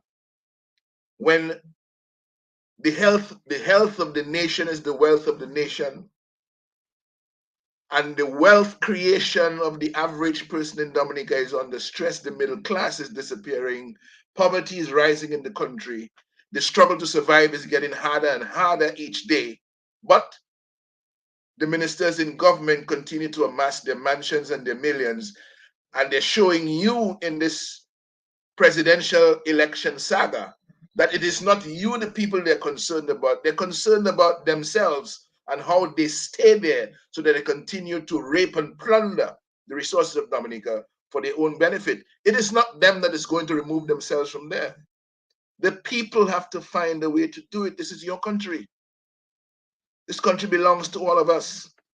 And this thing about the selectivity of Kalinago and woman, as far as the Labour Party is concerned, there would have been no adverse inference or nothing adverse would have happened for the Kalinago nation if Annette Sanford were elected president. She is a Kalinago, she's a woman. She would have been the first Kalinago and should have been the first woman as well. And from where we sit, based on the evidence before us, eminently more qualified and more suitable for the position than the puppet of Roosevelt Scary that was transferred from a position of permanent secretary to the presidency of Dominica.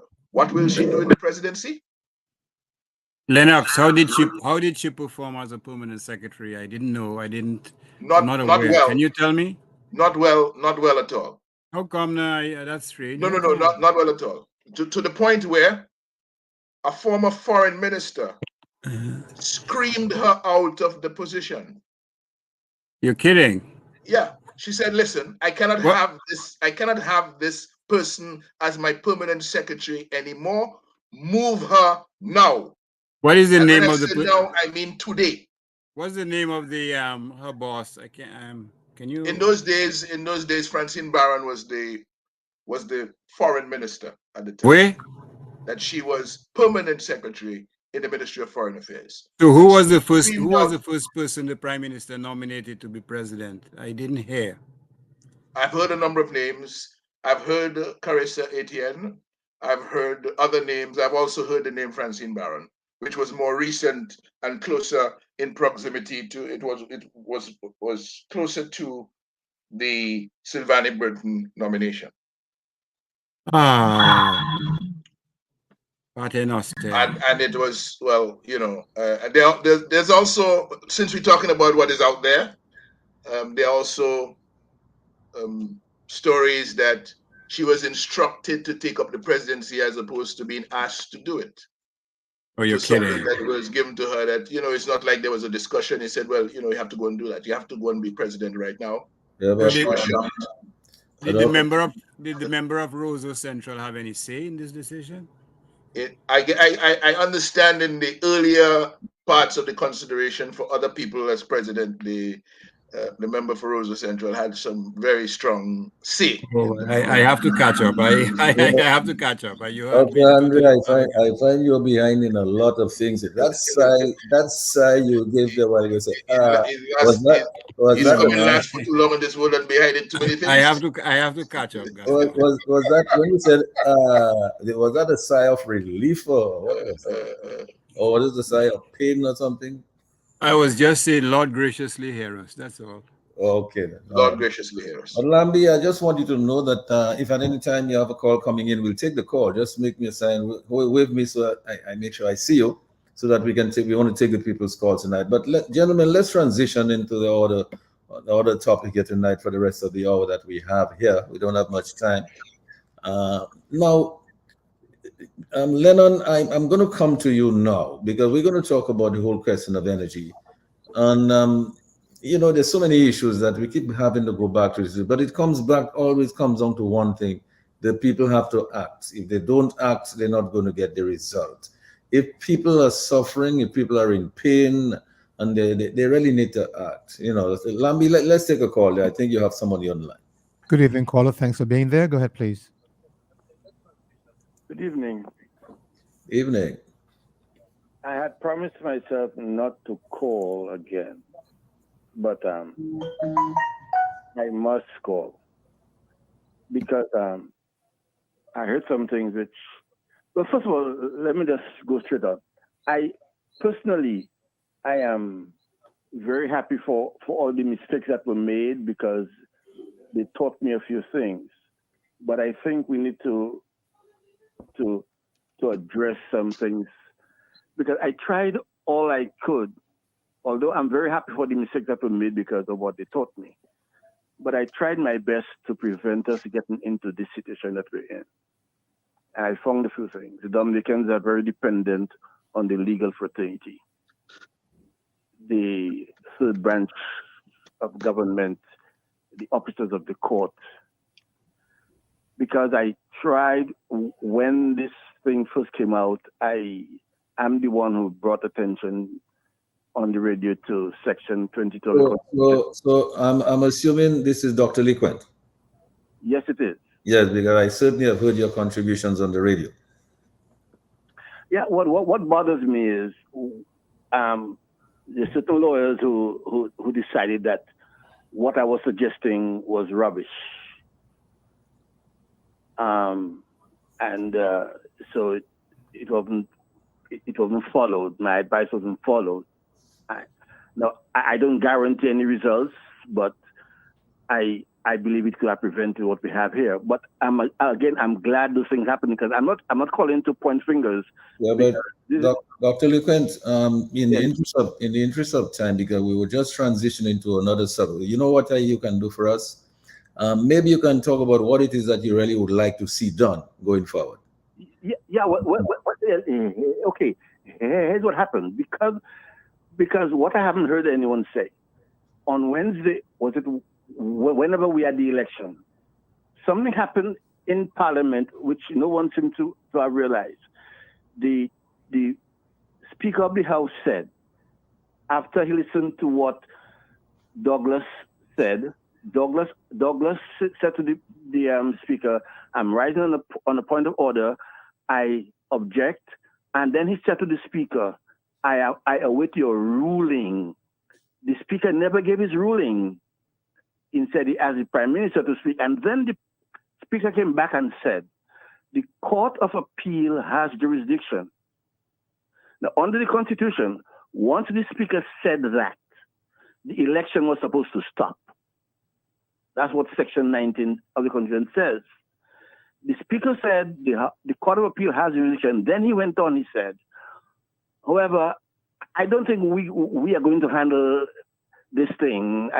We're going to handle this qualification thing. We will move on and have the election." Now, here's what happened here. when the speaker said that, he said he was going on with the election. He was in fact saying, because that's the only way he could say that, he was in fact saying that he was finding that Mr. Douglas's objection was valid and that the prime minister's nominee was unqualified because that's the only way they could go on with the election. The speaker having said that, and therefore having made the prime minister's nominee invalid, the election could go on because there was no longer a question regarding her qualification, because she was found by the speaker to be unqualified for the vote. So when they went on with the vote, and 5 people voted for the only other nominee who was qualified, and 20 voted for one who was unqualified, what you ended up with was that the person who got 5 votes was the only person who was qualified to be president. And so under the Constitution, the only person that the Parliament of Dominica voted to be president of Dominica is Annette Sanford. Therefore, the Chief Justice nominee to give the swearing in swore in the wrong candidate to the presidency.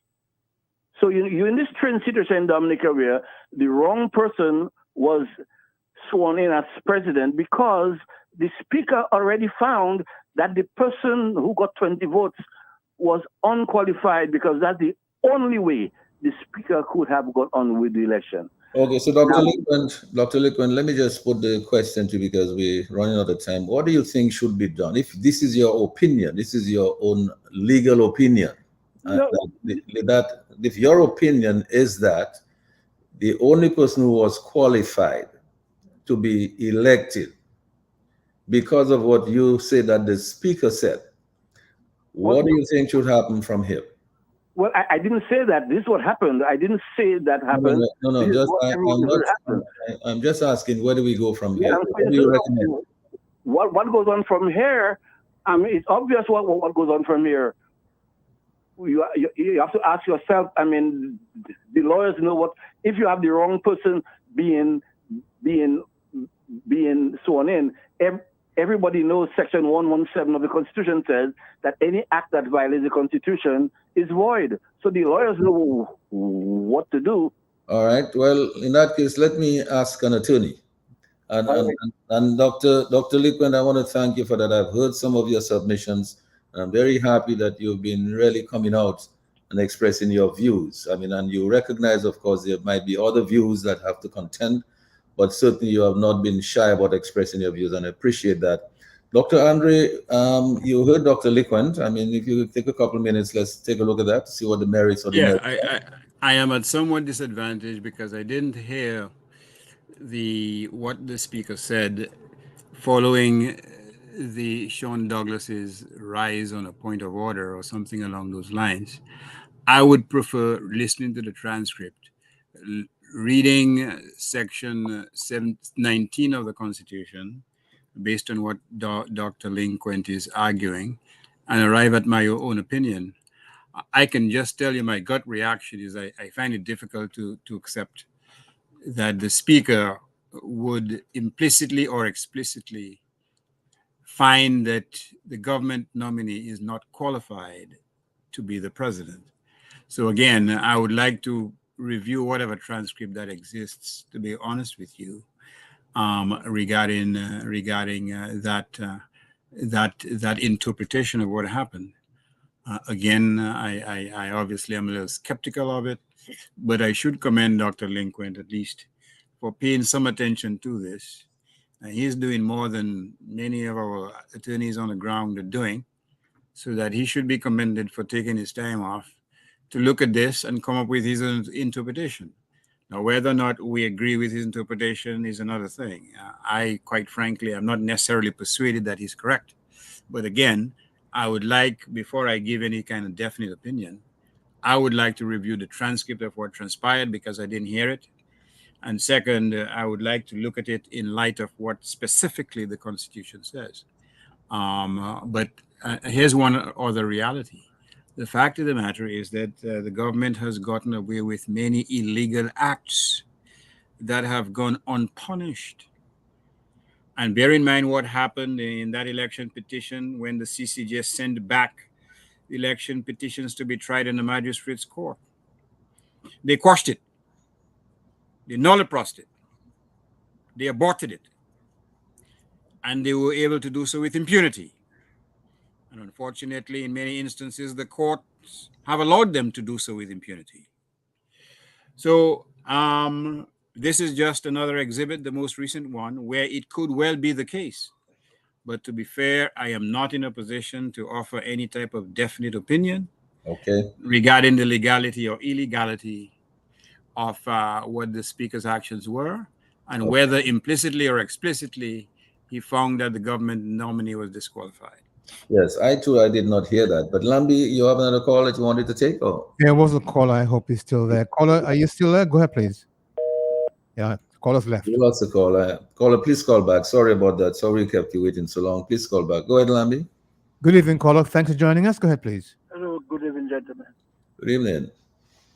Well, it's all well and good to listen to what's going on, but for years now, months, weeks, days, everything, however we can put it, we keep talking on the radio, and security is getting away with all these things that he's doing. Yes, it's good to talk. Yes, it's good to educate the people, but I think it's time that we take it into a different level. I think it's time we hit the street heavily, or if it's revolution we have to do to get him out of there, any means necessary, we have to do it. But caller, what do you think there's any reason why the people are not coming out? The reason why the people are not coming out is because some of them afraid to lose their job and all those sort of things. There are some of them afraid that they're afraid to be victimized. Ways. But there are some of us that we already make up our mind. We have to take care of our country, but we need the support of the people. The churches and them need to come out and start marching this week. Let them see that they are serious. The churches and them just stay in and talk and pray. It's not enough. We need to hit the street. We need to do what we need to do. If not, our country will continue going down the drain. Maybe it's in the drain already. We need to lift it up. I think and the months and years coming and going, and with the same place. Then we need to do better than that in Dominica. Okay. We are ready. When I tell you some of us, we are ready to do what we have to do to get Dominica out of that mess. Well, I think you're saying we have to look now to the people's power. And for the people we might look for 10,000 people, we might look for 2,000 people to come out. But between the 10,000 and 2,000 people, maybe 50 or 500 or 200 that is serious and ready. So if we are waiting for the big bunch of people, it will never happen right that way. True. Thank you very much. Well, thank you so much for that. Let's you have another call, Lambi? Let's take it before I go to Lennon. Caller, please go ahead. Hello, good night. I heard the speaker, and that's what he said. I heard him myself. I was listening attentively. I heard him say just those words. What exactly did he say? Maybe you can remind us a little bit. Well, he said something about this will be in the hands of the CCJ or the court or something like that. I heard him. Appeal. Okay. Yes, Court of Appeal, and he said we will go ahead with the election. I see. Okay. Well, all right.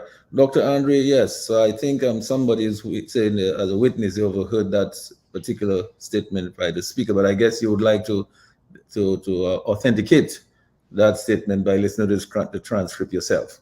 Yeah, and again, one would have to look at more than just an utterance by the speaker that this is something to the effect that this is a matter the Court of Appeal will have to deal with. He could be saying, well, look, if I'm wrong, then the Court of Appeal, someone will file an appeal and the Court of Appeal will have to deal with it. But if that is what he said, that in my view is not sufficient evidence to lead to a conclusion that the Prime Minister's nominee is disqualified. I think one has to look at exactly what was said before and what was said after. But again, that could be part of the evidentiary foundation. But like I said, one has to look at what was said about the whole process, about what he was responding to, before one looks at that utterance and say that, in fact, it stands for the proposition that the nominee, according to the speaker, was not qualified. I'm not prepared to say that. I'm not prepared to say that before I look at exactly what transpired verbally, either before or after what Sean Douglas posed by way of an objection or something to that effect. It could be, but it could not be. But that would be an insufficient evidentiary foundation to arrive at that conclusion that the speaker conceded that the prime minister's nominee was disqualified. That's all I can say. Sheridan, just a quick point. The sidebar at 22 of the Constitution says determination of questions as to qualification. And it reads at 22.1, the Court of Appeal shall have jurisdiction to hear and determine any question whether any person is qualified to be nominated for election or elected as president. Repeat, the Court of Appeal shall have jurisdiction in law, jurisdiction to hear and determine any question whether any person is qualified to be nominated for election or elected as president. And my understanding of that is that as we speak, somebody could be raising a question with the Court of Appeal as to qualification of somebody for the presidency, notwithstanding the fact that the vote has gone ahead. But at the point of the debate in the parliament, what was the question before the Court of Appeal? If there was no question before the Court of Appeal and the Speaker of the House was merely acknowledging jurisdiction that the Constitution has conferred on the Court of Appeal for hearing matters to do with qualification. If there is no such question before the court for determination, it's difficult to see how the process could stop in the parliament by the speaker acknowledging the constitutional jurisdiction granted to the Court of Appeal. I don't know, I'm asking the question. All right. Well, I think why don't we leave this matter? We'll try to ensure that Dr. Andre gets to actually hear the evidence. Maybe we can come back sometime and look at this again. And certainly we don't have to wait for the global view. We can discuss it on the radio at any other time, because in fact, what we want is transparency, accountability, and we want the real process of democracy to take its course. And we want to ensure that everything is done within the ambits of our Constitution. So I think it's not anything personal against anybody. It's just a matter of trying to get the right thing done. And here's what I would say, that we need to transition to the other program. The time is running out on us. Lennon, I'm sorry, we may not have time to give this topic the full kind of discussion that require. We may have to continue some other time. But here's what I was going to say, Lennon, as I go over to you.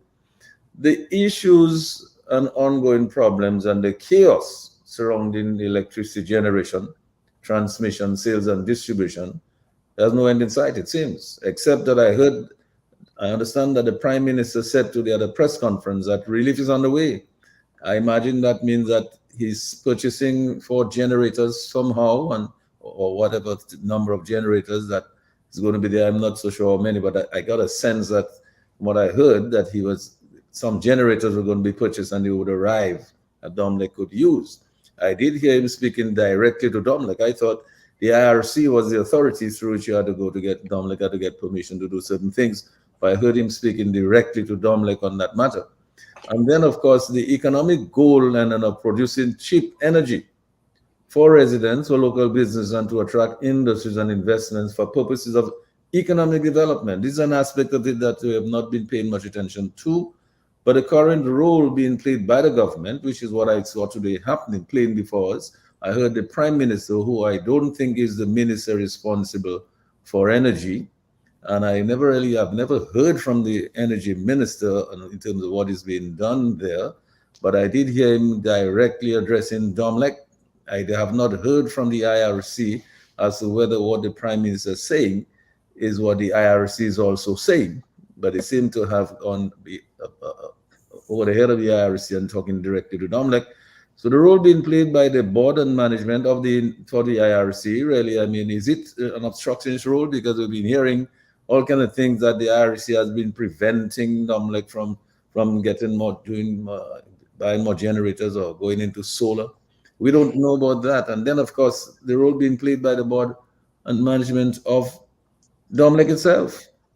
And then, of course, the role being played by the management and the board of this Geothermal Energy Development Corporation. We have no idea what is happening there. All we know is that millions and millions have been spent, which could have been better spent on solar, and would have been, every household would have had electricity by now. If we had just spent 100 million of that and go into solar, you will tell us more about that, Lennon. The question is, why is the government not embracing investments in solar, or encouraging private sector investments in solar energy with a view to bringing it into the electricity grid to bolster electricity generation and transmission? And then, of course, the issues surrounding this ongoing geothermal exploration and a large amount of what? Is it over $100 million? Maybe some people say it might be as much as 150 million that have already been spent. And money is still being spent by the government of Dominica, but we are hearing precious little about what is the current situation with that. I mean, is there some very uncertain outcomes? At this time, we have not been hearing much about Minister Henderson, who's supposed to be the man in charge of geothermal energy. I thought we might have heard from him now that we had this impasse. So, and then what, of course, are the prospects of using some of these billions of dollars that are already been held in escrow accounts overseas, use them to modernize our electricity generation and transmission and sales and distribution in order to optimize consumer satisfaction and ensure that the cost of Dominica's energy is internationally competitive in order to attract investments and industries into Dominica, and of course, to bring cheaper fuel and cheaper electricity to the consumers of Dominica who are struggling, as I said, from inflation and the high cost of living. Lennon, let me go over to you. So give us some of your knowledge on some of those there. Well, earlier in the discussion, thank you, Sheridan. Earlier in the discussion in the presentation, we talked about Libra, and I mentioned having a vision. Where we are with, where we are with Domlec shutting off lights reflects the kind of vision we have of our country. And I'll explain to you why. I know we don't have a whole lot of time. But Sheridan Gregoire, for your listeners, in December, I'll be graduating with a master's degree in energy management. And energy management is important, so important that a school is offering a master's program, and probably there are PhDs who are doing that. And just simply talking about people not having electricity and people not having lights, I think is not even scratching the surface how important energy is. And I want to bring you back to history. The Industrial Revolution could not happen without two things: cheap and reliable source of energy. Where we find ourselves today, we've talking about global warming. Yesterday, we had Tropical Storm Philip pass through the island, dumping loads of water, and we've heard about global warming and COP26 and all these things. These are attributed to industrialization and the burning of fossil fuels, coal and methane gas and petroleum, which was mainly used for the industrial world in developing factories, manufacturing, whatever the case may be. We have seen wars being fought, and people say how the US is going to Saudi Arabia and these areas fighting for oil. What do you think that is used for? It's energy. We see countries in war, in conflict, because they can control the energy resources of another country.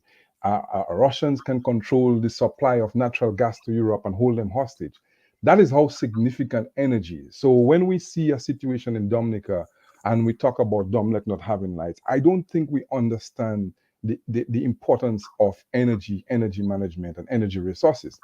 So having said this, if you have a vision of developing Dominica, and your vision does not include the pursuit of cheap, reliable sources of energy in this current day and age, then you don't have any vision. And the fact that we are having power outages because of a lack of generation of energy is a joke. And I heard you say the Prime Minister and other folks have said stuff. Sheridan, the devil is in the details. Domlec, as a private company, every year has financial spreadsheets that they give financial statements. If you want to see how Domlec is performing, you can look at those spreadsheets, and you can anybody with a business mind will look at the financials, look at the statement, and get an idea of what Domlec is going through. What I see happening based on the surface is, with the talk of global warming, there is a partisan goal to develop geothermal for the wrong intentions. And the reason why I said this is, in I read an article. It says, I'm looking at it right now. It's dated 2020 Energy Report Card, Dominican. It says the Caribbean Center for Renewable Energy and Energy Efficiency.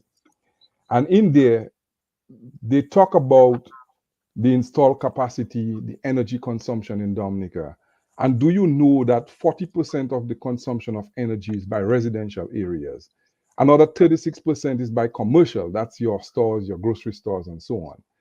Only 3.5% for industrial use, 2% for street lighting, and 8.4% for losses and parasitic use.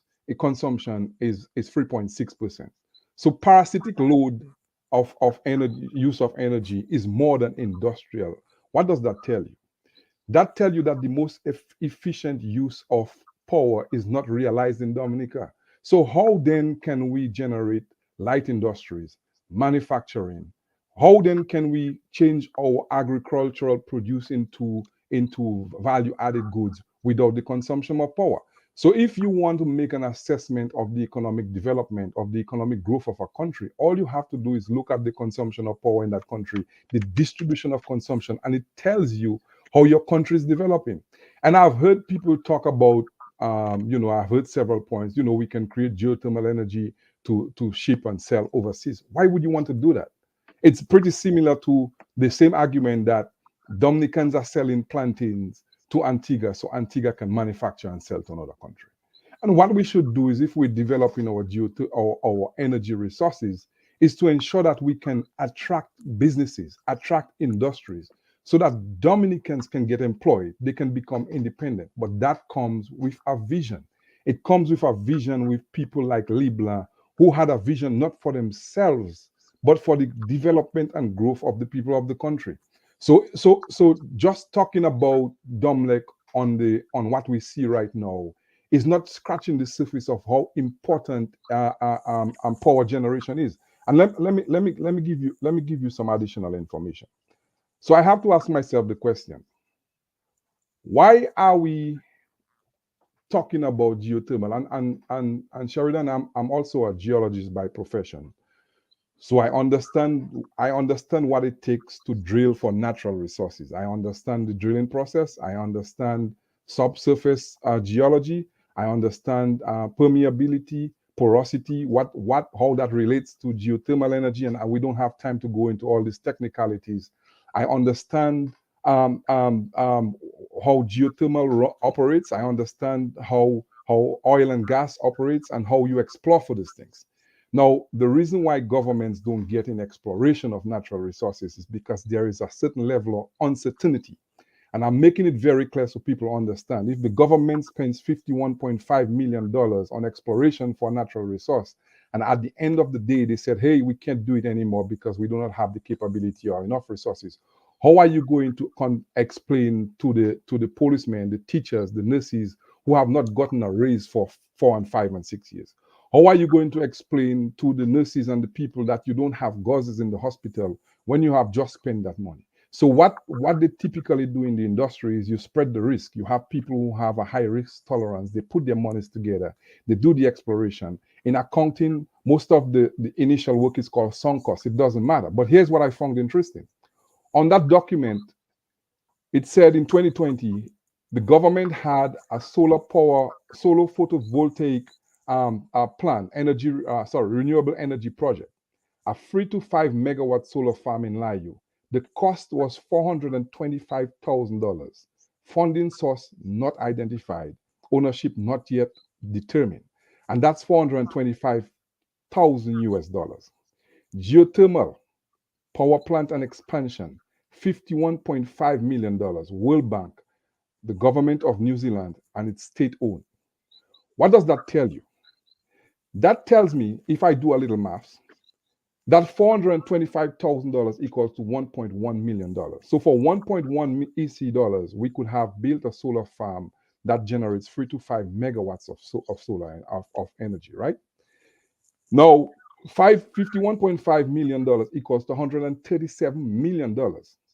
So for the amount of money we have spent on geothermal, we could have built 122 solar power farms, generating 3 to 5 megawatts of solar energy. That equals to over 300 to 600 megawatts. The geothermal plant is only expected to provide anticipated 300 megawatts. So just looking at the numbers, we have, and I said it before, we have 21 constituencies, a couple communities.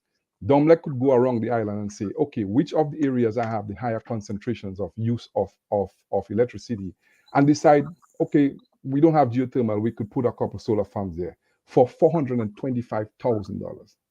How do you explain that kind of information on a government data? No, Lennon, just to stick up in there, I mean, let's face it, you're talking about 51 million US dollars of money that has already been spent. Yes. Now, if you have to consider where we are now, where that money has already been spent, and the amount of more money we have to spend to get a plan designed, to build a plan, to test it out, and so on and whatnot, and then to start thinking about the lines, the distribution lines, and start generation and so on, you're talking a lot more money. We're talking about, and that's the problem. So you're telling me for about 5 million EC dollars, we could have, for about 5 to 6 million EC dollars, we could have built 3 to 4 of these small solar voltaic plant to supply enough electricity for the consumption in Dominica right now. So my question is, how do you explain that as a government to the people of Dominica? And I said before, I guess the people get the government they deserve, because that is disturbing. And I'm telling you how you look at energy in the market. So in the engineering, before you do that, I suspect Dr. Andre wanted to put a question to you. Yeah, I do, to be honest with you. I think where I in fact, I don't part company with Lennon, but he asked, how can the government explain it? The explanation is simple. The explanation is simple just by looking at the raison d'etre for the building of so many hotels in Dominica when the occupancy rate is about 15%, to be generous. Let me ask you, what is the justification for these hotels? Huh? To launder the money. And that is what the hydro is all about.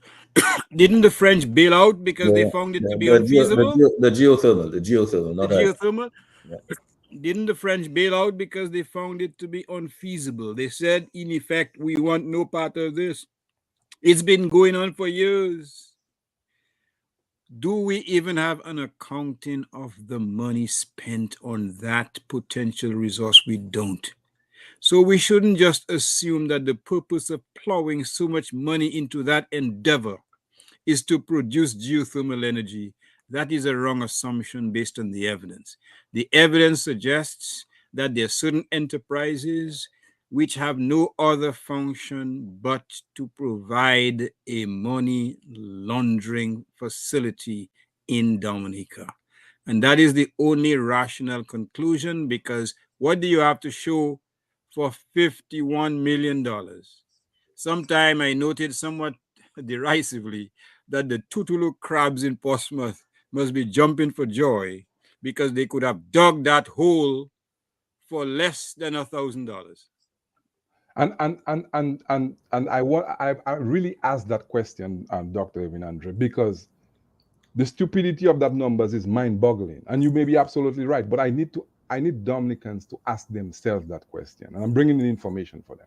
So in the engineering world, when you're looking at different technologies, you're looking at different generation abilities, you do cost comparison. You look at, for example, you looked at the difference between offshore wind, geothermal, bioenergy, solar, hydro, and all the other forms of energy, and see which one is feasible. And in the electricity world, the method they use is called a levelized cost of electricity. And the levelized cost is defined as an energy source total lifetime cost of operation divided by the total lifetime energy production. Its main function is to provide a way to compare relative cost of energy produced by different energy generating sources, regardless of the project scale or operating time frame.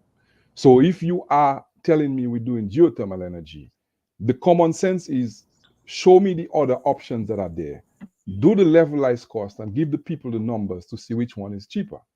And I'm looking at some of the levelized cost of energy technology in the world. And this is from the International Renewable Energy Agency, IRENA. And the data is expressed in constants of US dollars. And the last date they have there is from 2021. I can't show it to you guys, but I can read it. So between 1983 to 2021, they collected data on the levelized cost of fuel, which basically boils down to how much it costs per kilowatt hour of electricity. And we can see there that onshore wind was pretty high in 1983. And one of the reasons for that is the technology has been new. And by 2021, onshore wind had dropped from about 35 cents per kilowatt hour to under 5 cents per kilowatt hour, right? We have concentrated solar power, which is pretty high.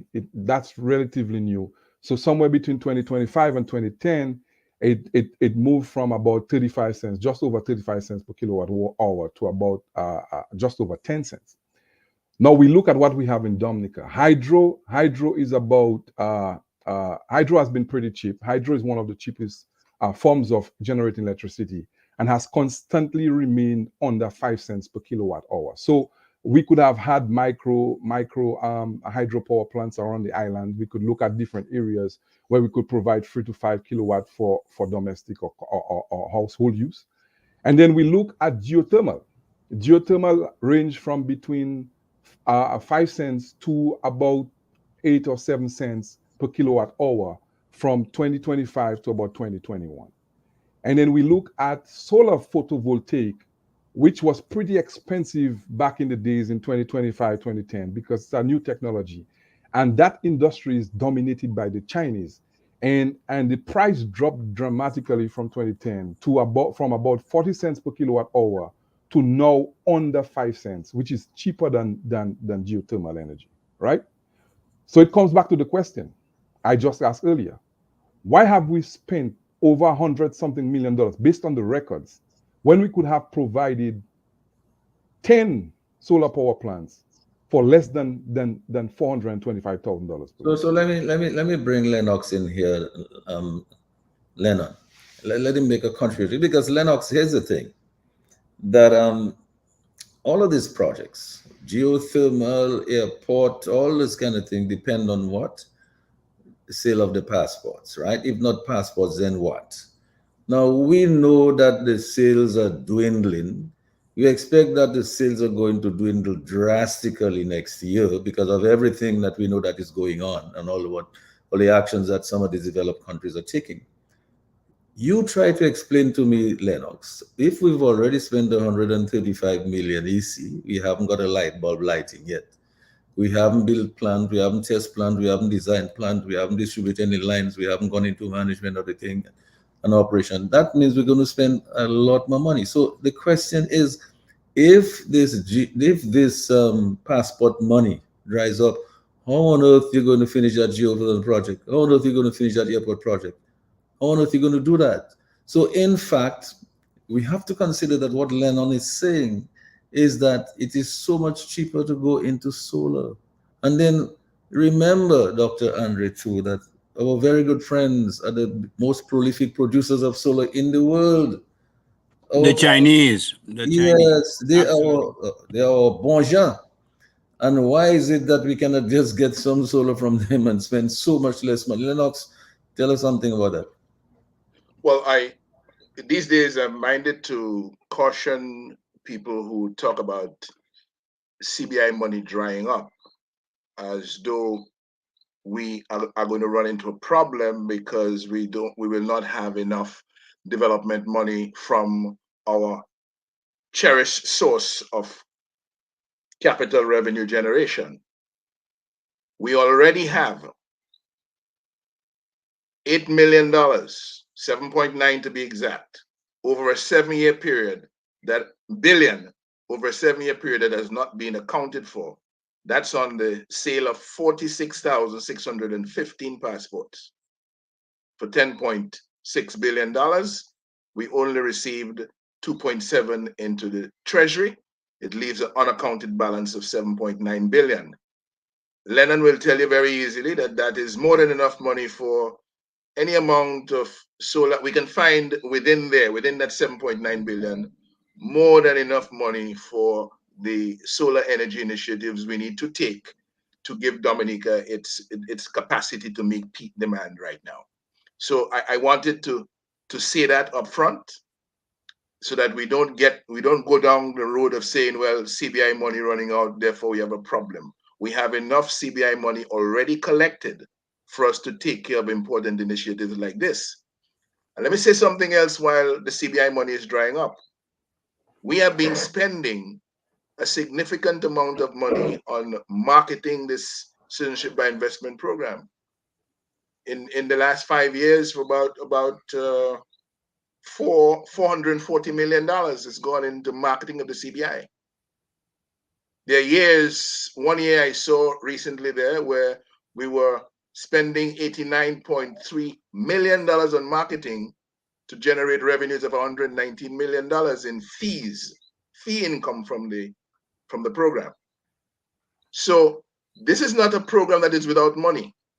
The fact that we can say here on the record in terms of the actuals for a particular year, $89.3 million of marketing expenses for the generation of $119 million, which is 75% of the revenue going in marketing. We know that is ridiculous. And we know what is happening is that we are paying marketing expenses here for passport revenues, from the passport, from the sale of passports that have not come into Dominica. I need to put all those things on the record to show where we are with the Citizenship by Investment program, and to say there clearly is enough money there for us to fix our electricity generation issue. It cannot be that on one hotel, two individuals can make off with $30 million US each, $63 million. $163 million between two of them, EC, $81 million, $81.5 million each for a hotel which at the point of their payment did not receive a single guest. That is what our money is doing for people on the outside. In the meantime, Domlec is here with us, providing electricity generation services, and over a 12-year period, 2011 to 2022, was only able to stack up profits of $57.34 million. So Domlec takes 12 years to make $57.3 million. A passport agent building a hotel in Dominica makes $81 million. $163 million for two passport agents involved in a hotel development before the hotel sells a single room. But in addition to the profits, Domlec has been setting aside depreciation expenses over the period of 12 years, $136.3 million. This does not strike anybody, or should not strike anybody, a company that is unable to look after refreshment of its aging fleet of generators. So it's quite shocking to hear from the general manager of Domlec recently that they have engines that are responsible for about 10 megawatts of power that are past the due date for retirement. So it means they're not getting much from those generators responsible for 10 megawatts. They're probably getting 2 or 3. And which is where, in addition to the difficult dry season we have had, where the water has not been enough to generate the 5 or 6 megawatts of energy that is needed from the hydro, or they depend on from the hydro, and it's down to about 2, you end up with this shortfall that is anywhere between 2.3 megawatts and 4 megawatts, depending on whether you believe what the officials at Domlec say or whether you believe what the Prime Minister said. But in dealing with this matter today, the Prime Minister indicated to the people of Dominica that the situation would have been much worse had his government not intervened and purchased the majority interest in Domlec last year. But this is a statement of a Prime Minister who may well be suffering from amnesia and does not seem to be aware that he has been the Prime Minister of Dominica since 2004. And that he came into government in 2000 with the Dominica Labour Party when they met a sale and purchase agreement for Domlec, which was accompanied by a business plan and a development plan, which addressed the issue of the capacity, the generation capacity of Domlec and its adequacy to meet peak demand. And the government scuttled the plan because back in those days, the government was fighting its political battles. It had a vendetta with the United Workers' Party that had sold the government's majority interest to CDC in Domlec. And so on behalf of UWP, CDC became the enemy of the government, and by extension, Domlec became the enemy of the government. They were fighting Domlec since they came in 2000 and claiming that it was a wrong decision to have given up controlling interest. CDC got fed up. The responsibility for controlling interest was available to them. Taking over it from CDC was available to them in 2004. They did nothing. They allowed WRB to come in and buy it. And then WRB to sell to Emira some years later. They still did not do it and only did it last year. When the Prime Minister said today that they came in and they came in at a time when things could have gotten worse, you wonder, what is he talking about? Because he says now, when he looks at the pattern of maintenance and so on, this problem goes way back before when they took over as the majority owner. But the plan in 2000, business plan, development plan for Domlec in 2000 was to install 16 megawatts of capacity by 2006. 8 megawatts in 2001, another 4 megawatts in 2003, another 4 megawatts in 2005.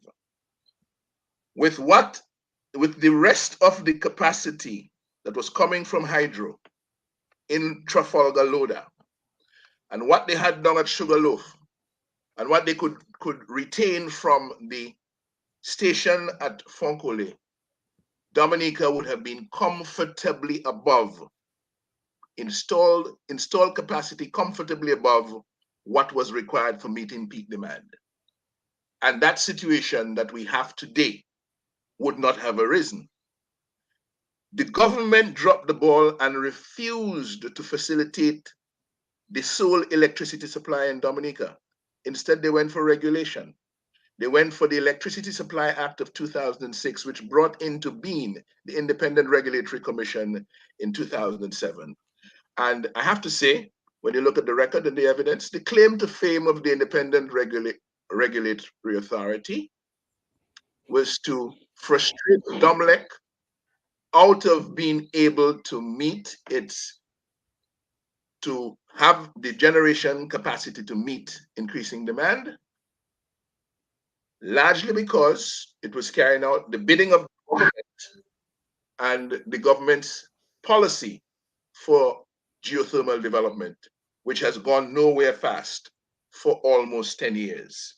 So Dominica's come to this problem now, which Mrs. Skerrit is playing hero in trying to fix because of the actions of Mrs. Skerrit's government for 20 years. And it is the people who are going through the discomfort of load shedding and not having power at critical times in the day have to understand why we are where we are.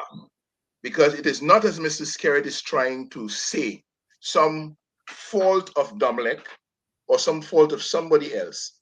It is his government that has put Dominica into this energy crisis that it is in at the moment. We talk independence at the beginning. Let me close the statement with a note on independence. 1978, the year we became independent. The peak demand for electricity in Dominica was 11 megawatts. It is reported now at 17 megawatts, which means growth of 6 megawatts over 45 years, 54%. In 1978,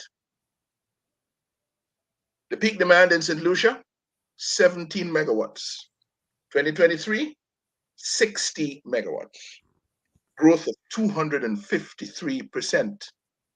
And Lennon was talking earlier about the breakdown of the generation, the electricity generation responsibility between the different sectors, domestic, commercial, industrial, etc.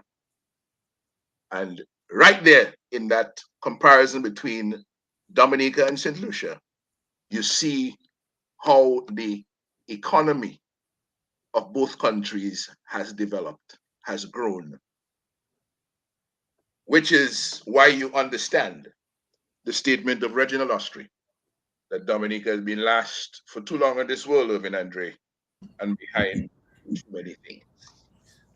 Lennox, I will be coming back to you in a minute to make your closing remarks, but I want to go to Lennon to make his final remarks on this. But Lennon, there are a number of things there that we have to consider. I mean, Lennox did speak about the 7 to 8 billion that is out there, but for some reason it doesn't seem to be coming in here at all into the treasury. And Sam Poli, or who the chap was, he said it's in accounts out there, but for some reason it's not coming here. So what is going to happen? Well, like I said before, hold on. Not only do we have to be concerned about getting this money for solar or for geothermal, we still have to get some of that for the airport, because otherwise we'll never have an airport. All right. So it seems to me that if he said, if not passports, then what? And if this money is out there and it's not coming in, these projects, that's it. You're going to have a few white elephant hotels around the place, and you're going to have an airport runway that may be half completed. But well, is Dominica going to accept that $7.9 billion over a 7-year period should be stolen from them? Well, that's a big question. Dominicans should not accept that. But here's this, Lennox. There's this report that somebody just sent to me. I haven't read the whole of it yet. But the last paragraph, again, reminds us about some of the efforts that were made. Dominica's efforts to transform its energy market have not gone unnoticed by international organizations and development partners. In 2018, the country was awarded a grant of 27 million from the Green Climate Fund to support its geothermal project. Additionally, the World Bank had provided financial and technical assistance for various renewable energy initiatives, including the construction of a solar voltaic PV plant and the development of a comprehensive energy sector strategy. All of what you were talking about and what Lennon was talking about, you see, so we received all this money, all these grants, right?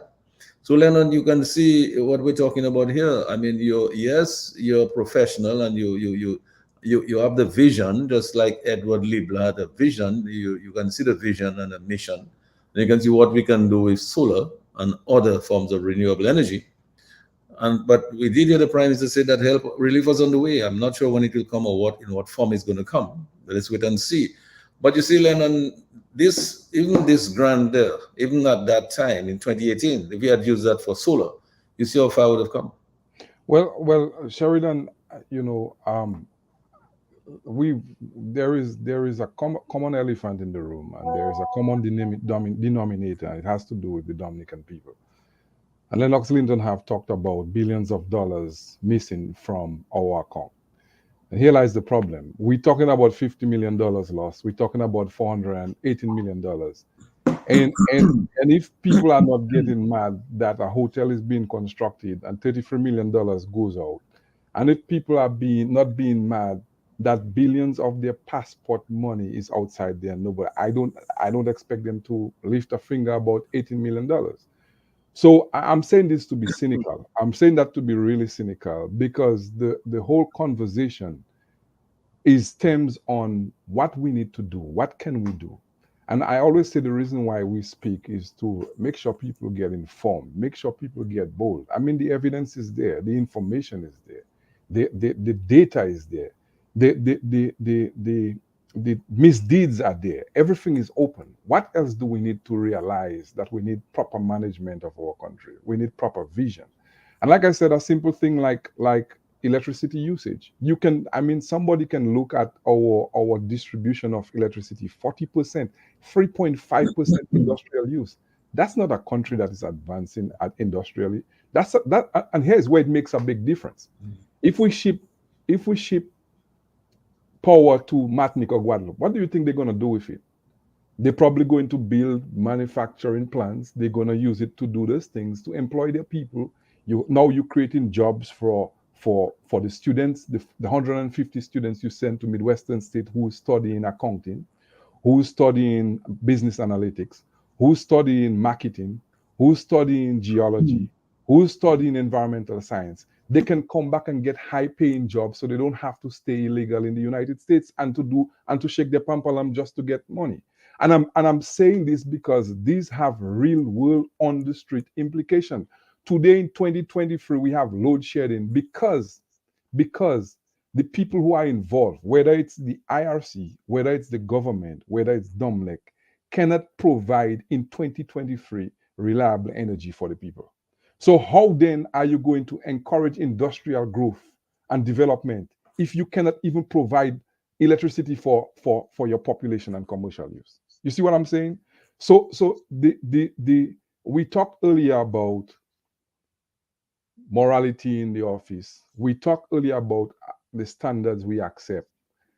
And what I see totally boils down to the level we have come to accept of ourselves, what we have come to accept of ourselves as people.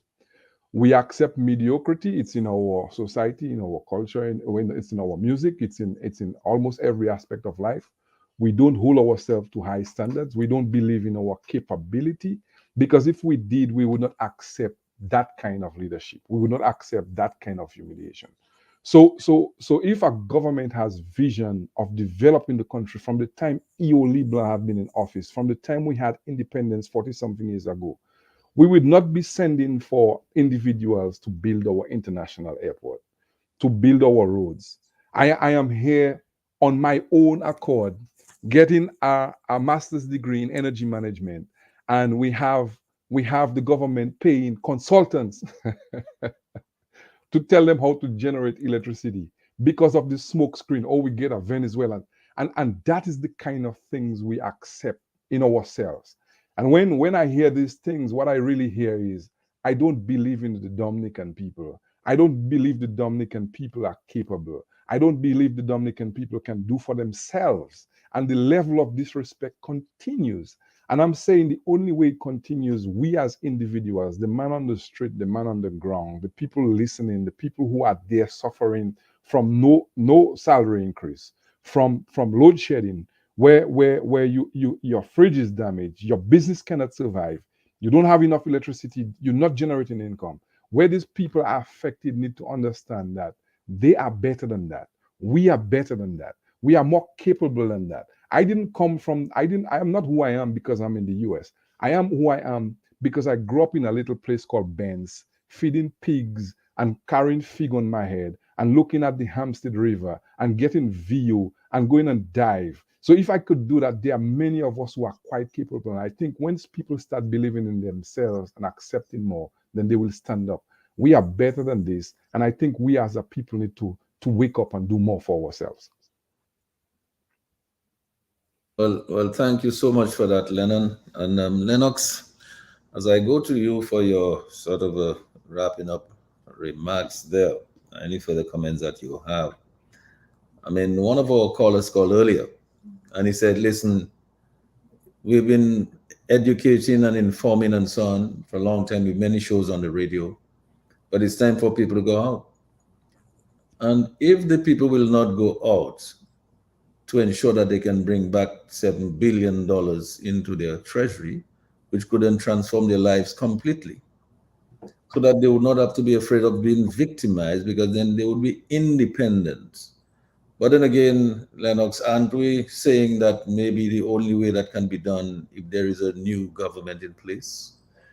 If this government is not able and has not yet brought back the $7 billion, what chance is there that they will bring it back anytime soon? And so the question arises, all of what Lennon is saying, all of what you're saying, all of what Dr. Andre said. To me, that really is going to hinge on a change of regime. I've been saying that for the longest while. You cannot, in a democracy, keep one government there for so long. Absolutely, I have no personal problem with anybody in government. They're just human beings, just like you and I. The point is, they've been there too long. Anytime you get too comfortable, you start doing all kind of things because you know what they say, right? Power is something that corrupts. Absolute power corrupts absolutely. And so it means that you really and truly need to change your government from time to time. How can a people tell me that they're listening to credible evidence, good rationale, arithmetic? I'm not as good as arithmetic as you, but when we look at the 46,000, and you're talking about just over the last 7 years, talking about the 46,000 passports. You're talking about these billions over the last 7 years. If you add to that what came in before, you have more than that. How can a people tell me that it's not worth their while going out to try to ensure that they get a government in place who can ensure that their $7 to $8 billion is returned into their treasury so that it can be used to transform their lives? Because they are facing this inflation every day. High cost of living, groceries they cannot afford, electricity bills they can't afford, all kind of bills they can't afford. They can't put gas in their car. Why is it that people cannot develop the courage to come out and stand firm and say, listen, we want our money back in our country to fix our lives? Lennox, your final words? And I think you might want to unmute your mic. Since 2013, we had a president, served for 2 terms, 10 years, who was on all fours with the Roosevelt Skerrit practice of placing the money belonging to Dominica from his sale of citizenships into the hands of his foreign friends. And Mr. Savarin sat there for 10 years. He supported the arrangements. He did nothing. He said nothing about it. We have a new president who took office this week. She is going to be no different. She'll perhaps be even a better facilitator of those kind of arrangements than Mr. Savarin was in the office of president. Who is looking out for Dominica? Is it going to be Roosevelt Skerrit, who has been the mastermind, one of the architects behind the arrangement that keeps the money overseas and has his way that he benefits from it? It's not him. He is not going to do it. And the persons who are in control of the money are not just going to give it up. They can actually tell Roosevelt Skerrit tomorrow, go to hell, we finish with that, and hold the $7 or $8 billion that has not been accounted for.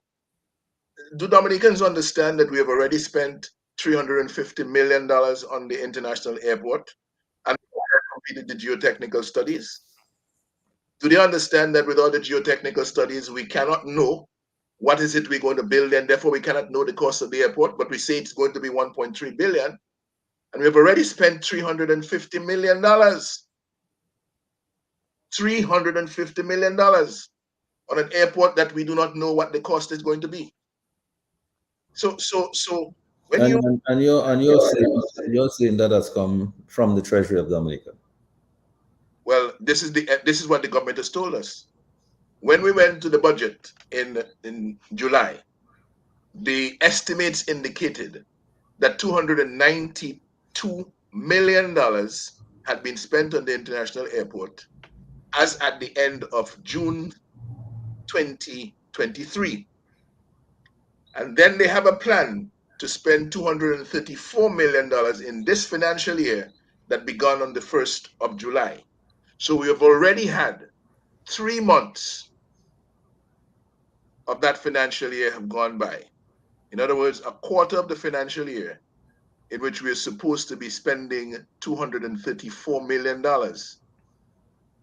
You see where we are already? But were we not told? Were we not told that not a cent was going to come from Dominica? Because we are supposed to be in a front loading arrangement. The developer who has the exclusive contract for the airport and who can hire whoever he wishes to be the main contractor and so on is the one that's going to spend the money to be refunded from the sale of citizenships.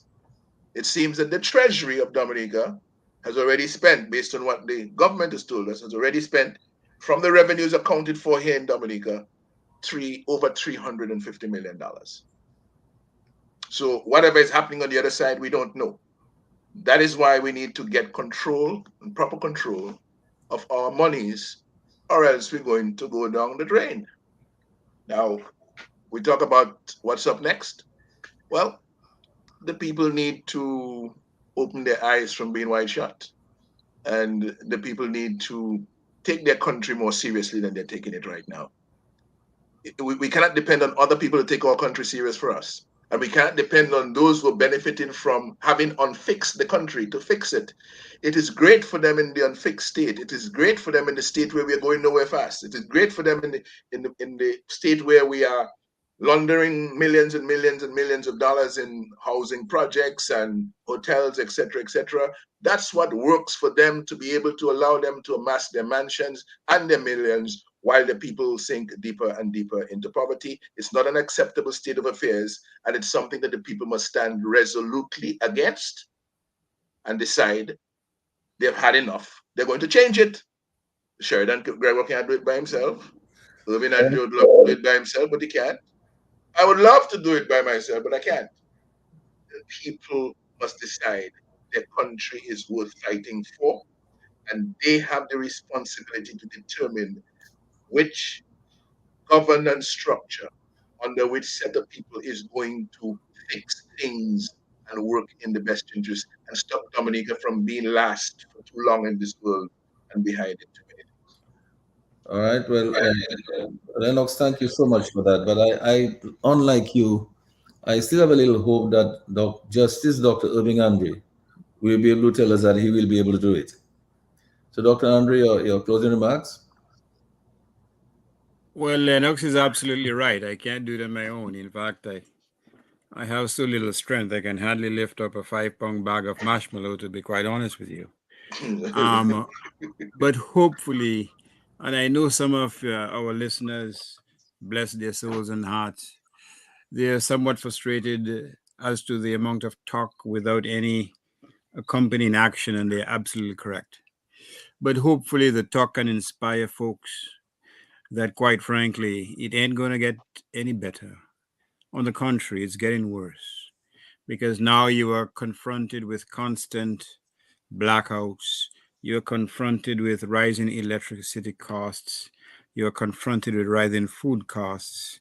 There's no added jobs on the horizon. Quite frankly, you're not even getting a decent increase in salary. Most people are not getting a living wage. The unemployment situation is not getting any better. All that is left is the energy and determination and desire of Dominicans to improve their lots. I don't know much about the technical aspects of electricity, so I have to take a back seat and listen carefully to Lennon and obviously to Lennox. But what I know based on some basic research is that Dominica has the highest cost of kilowatts per hour in the Caribbean. And ironically, we perhaps have the greatest supply of water for hydroelectricity, which is not being tapped in any way, shape, or form. It is somewhat telling that the cost of electricity started to rise after the government made its purchase last year. So much for the suggestion that if the government had not bought it, things would have gotten worse. You can believe that, but you can believe that the cow jumped over the moon if the moon is in the sky, as we know it is. So this is not rocket science. As I said, the spider Calypsonian said a few years ago, or quite a few years ago in a wonderful song, this is not a matter of politics, it's a matter of economics. It's a matter of protecting your way of life, giving yourself, your children, your family hope for a future, hope for a decent employment, a living wage, giving pensioners something that they can live with dignity. Look at the list of companies that I read out to you earlier, which were incubated by the Libla administration. The tax breaks. Why did he give tax breaks and concessions to all these companies? To ensure that the people can afford what is being produced.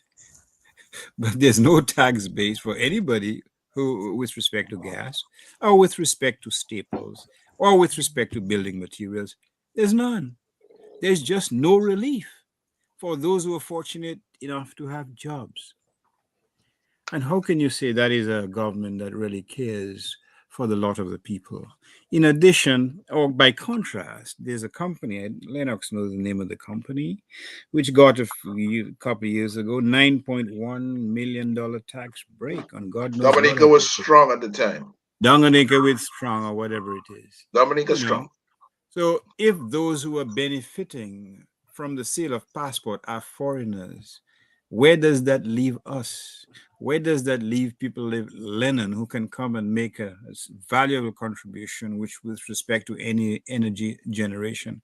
Where does it leave all the other professionals out there who are exiled not by choice, but because, quite frankly, they cannot find a modicum of employment in their country of their birth where they would like to live, build a house, provide for their family, and probably build a little business or two?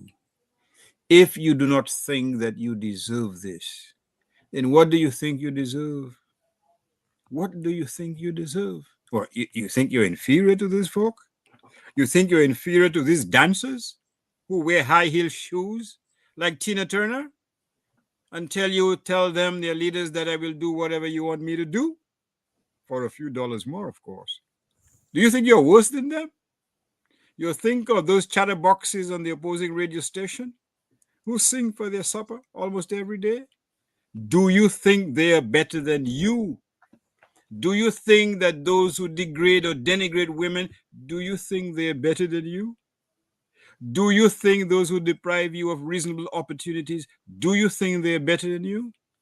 Do you think those who have denied you promotions, those of you who've refused to confirm your permanent positions, do you think they are better than you? And if you don't think they're better than you, are you going to just sit down and just accept that as it's God's work? Let me read a verse or two in the Bible and all will be fine.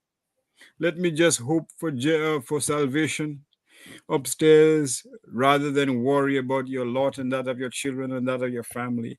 Right here in the land of your birth and the land you live and the land your forefathers have made such a valuable contribution, the very same land that your Premier Edward Oliver LeBlanc tried to change for the better, to give you a hope to become or to improve or to realize your ambitions and your potential and your productivity.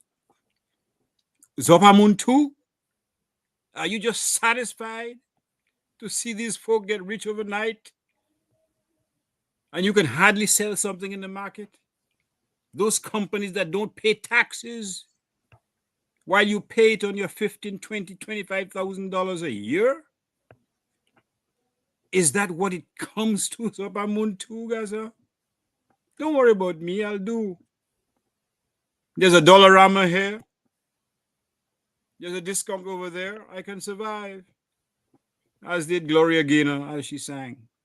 But are you not sufficiently concerned about the well-being of your family and yourselves, that you are accepting that state of affairs where people can vulgarly flaunt their newfound wealth in your face? And you have an attorney general calling those who exercise their constitutional rights in Saidi Gaza. Well, I can't remember, forget it. But this is the option that faces you. This is where we are today. And this is what is speaking to us eloquently. Are we merely satisfied with that state of affairs, of being pressed down, while previous leaders have tried their utmost to make us rise up? Rise up. And that is what we have to answer today. Women, thou art loosed, according to this book written by somebody, Bishop Jakes. That prophecy, should it not be fulfilled in Dominica? I think it should. Good night to your listeners, Mr. G.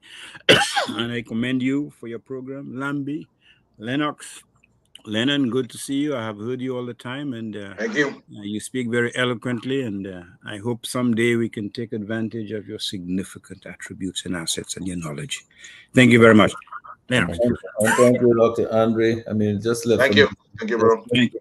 Just left for me to say good night to all of the wonderful folks who are still with us on Facebook and on YouTube, and all the folks who are listening to us in every nook and cranny of Dominica and globally. Thank you so much for staying with us, and we hope that you learned something tonight from all of that, what we've said. But I think I just want to leave you with one more thing.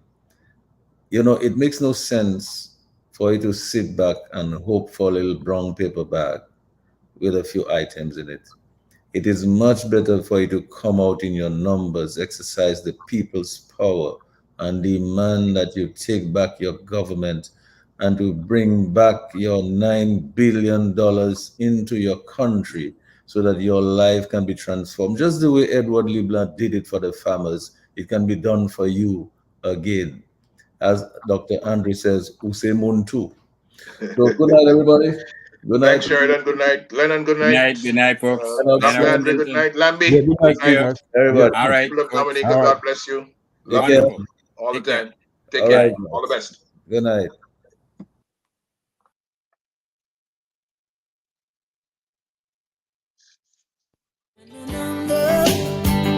Oh, num, num, num, num, num. Oh, num, num, num, num, num. Oh,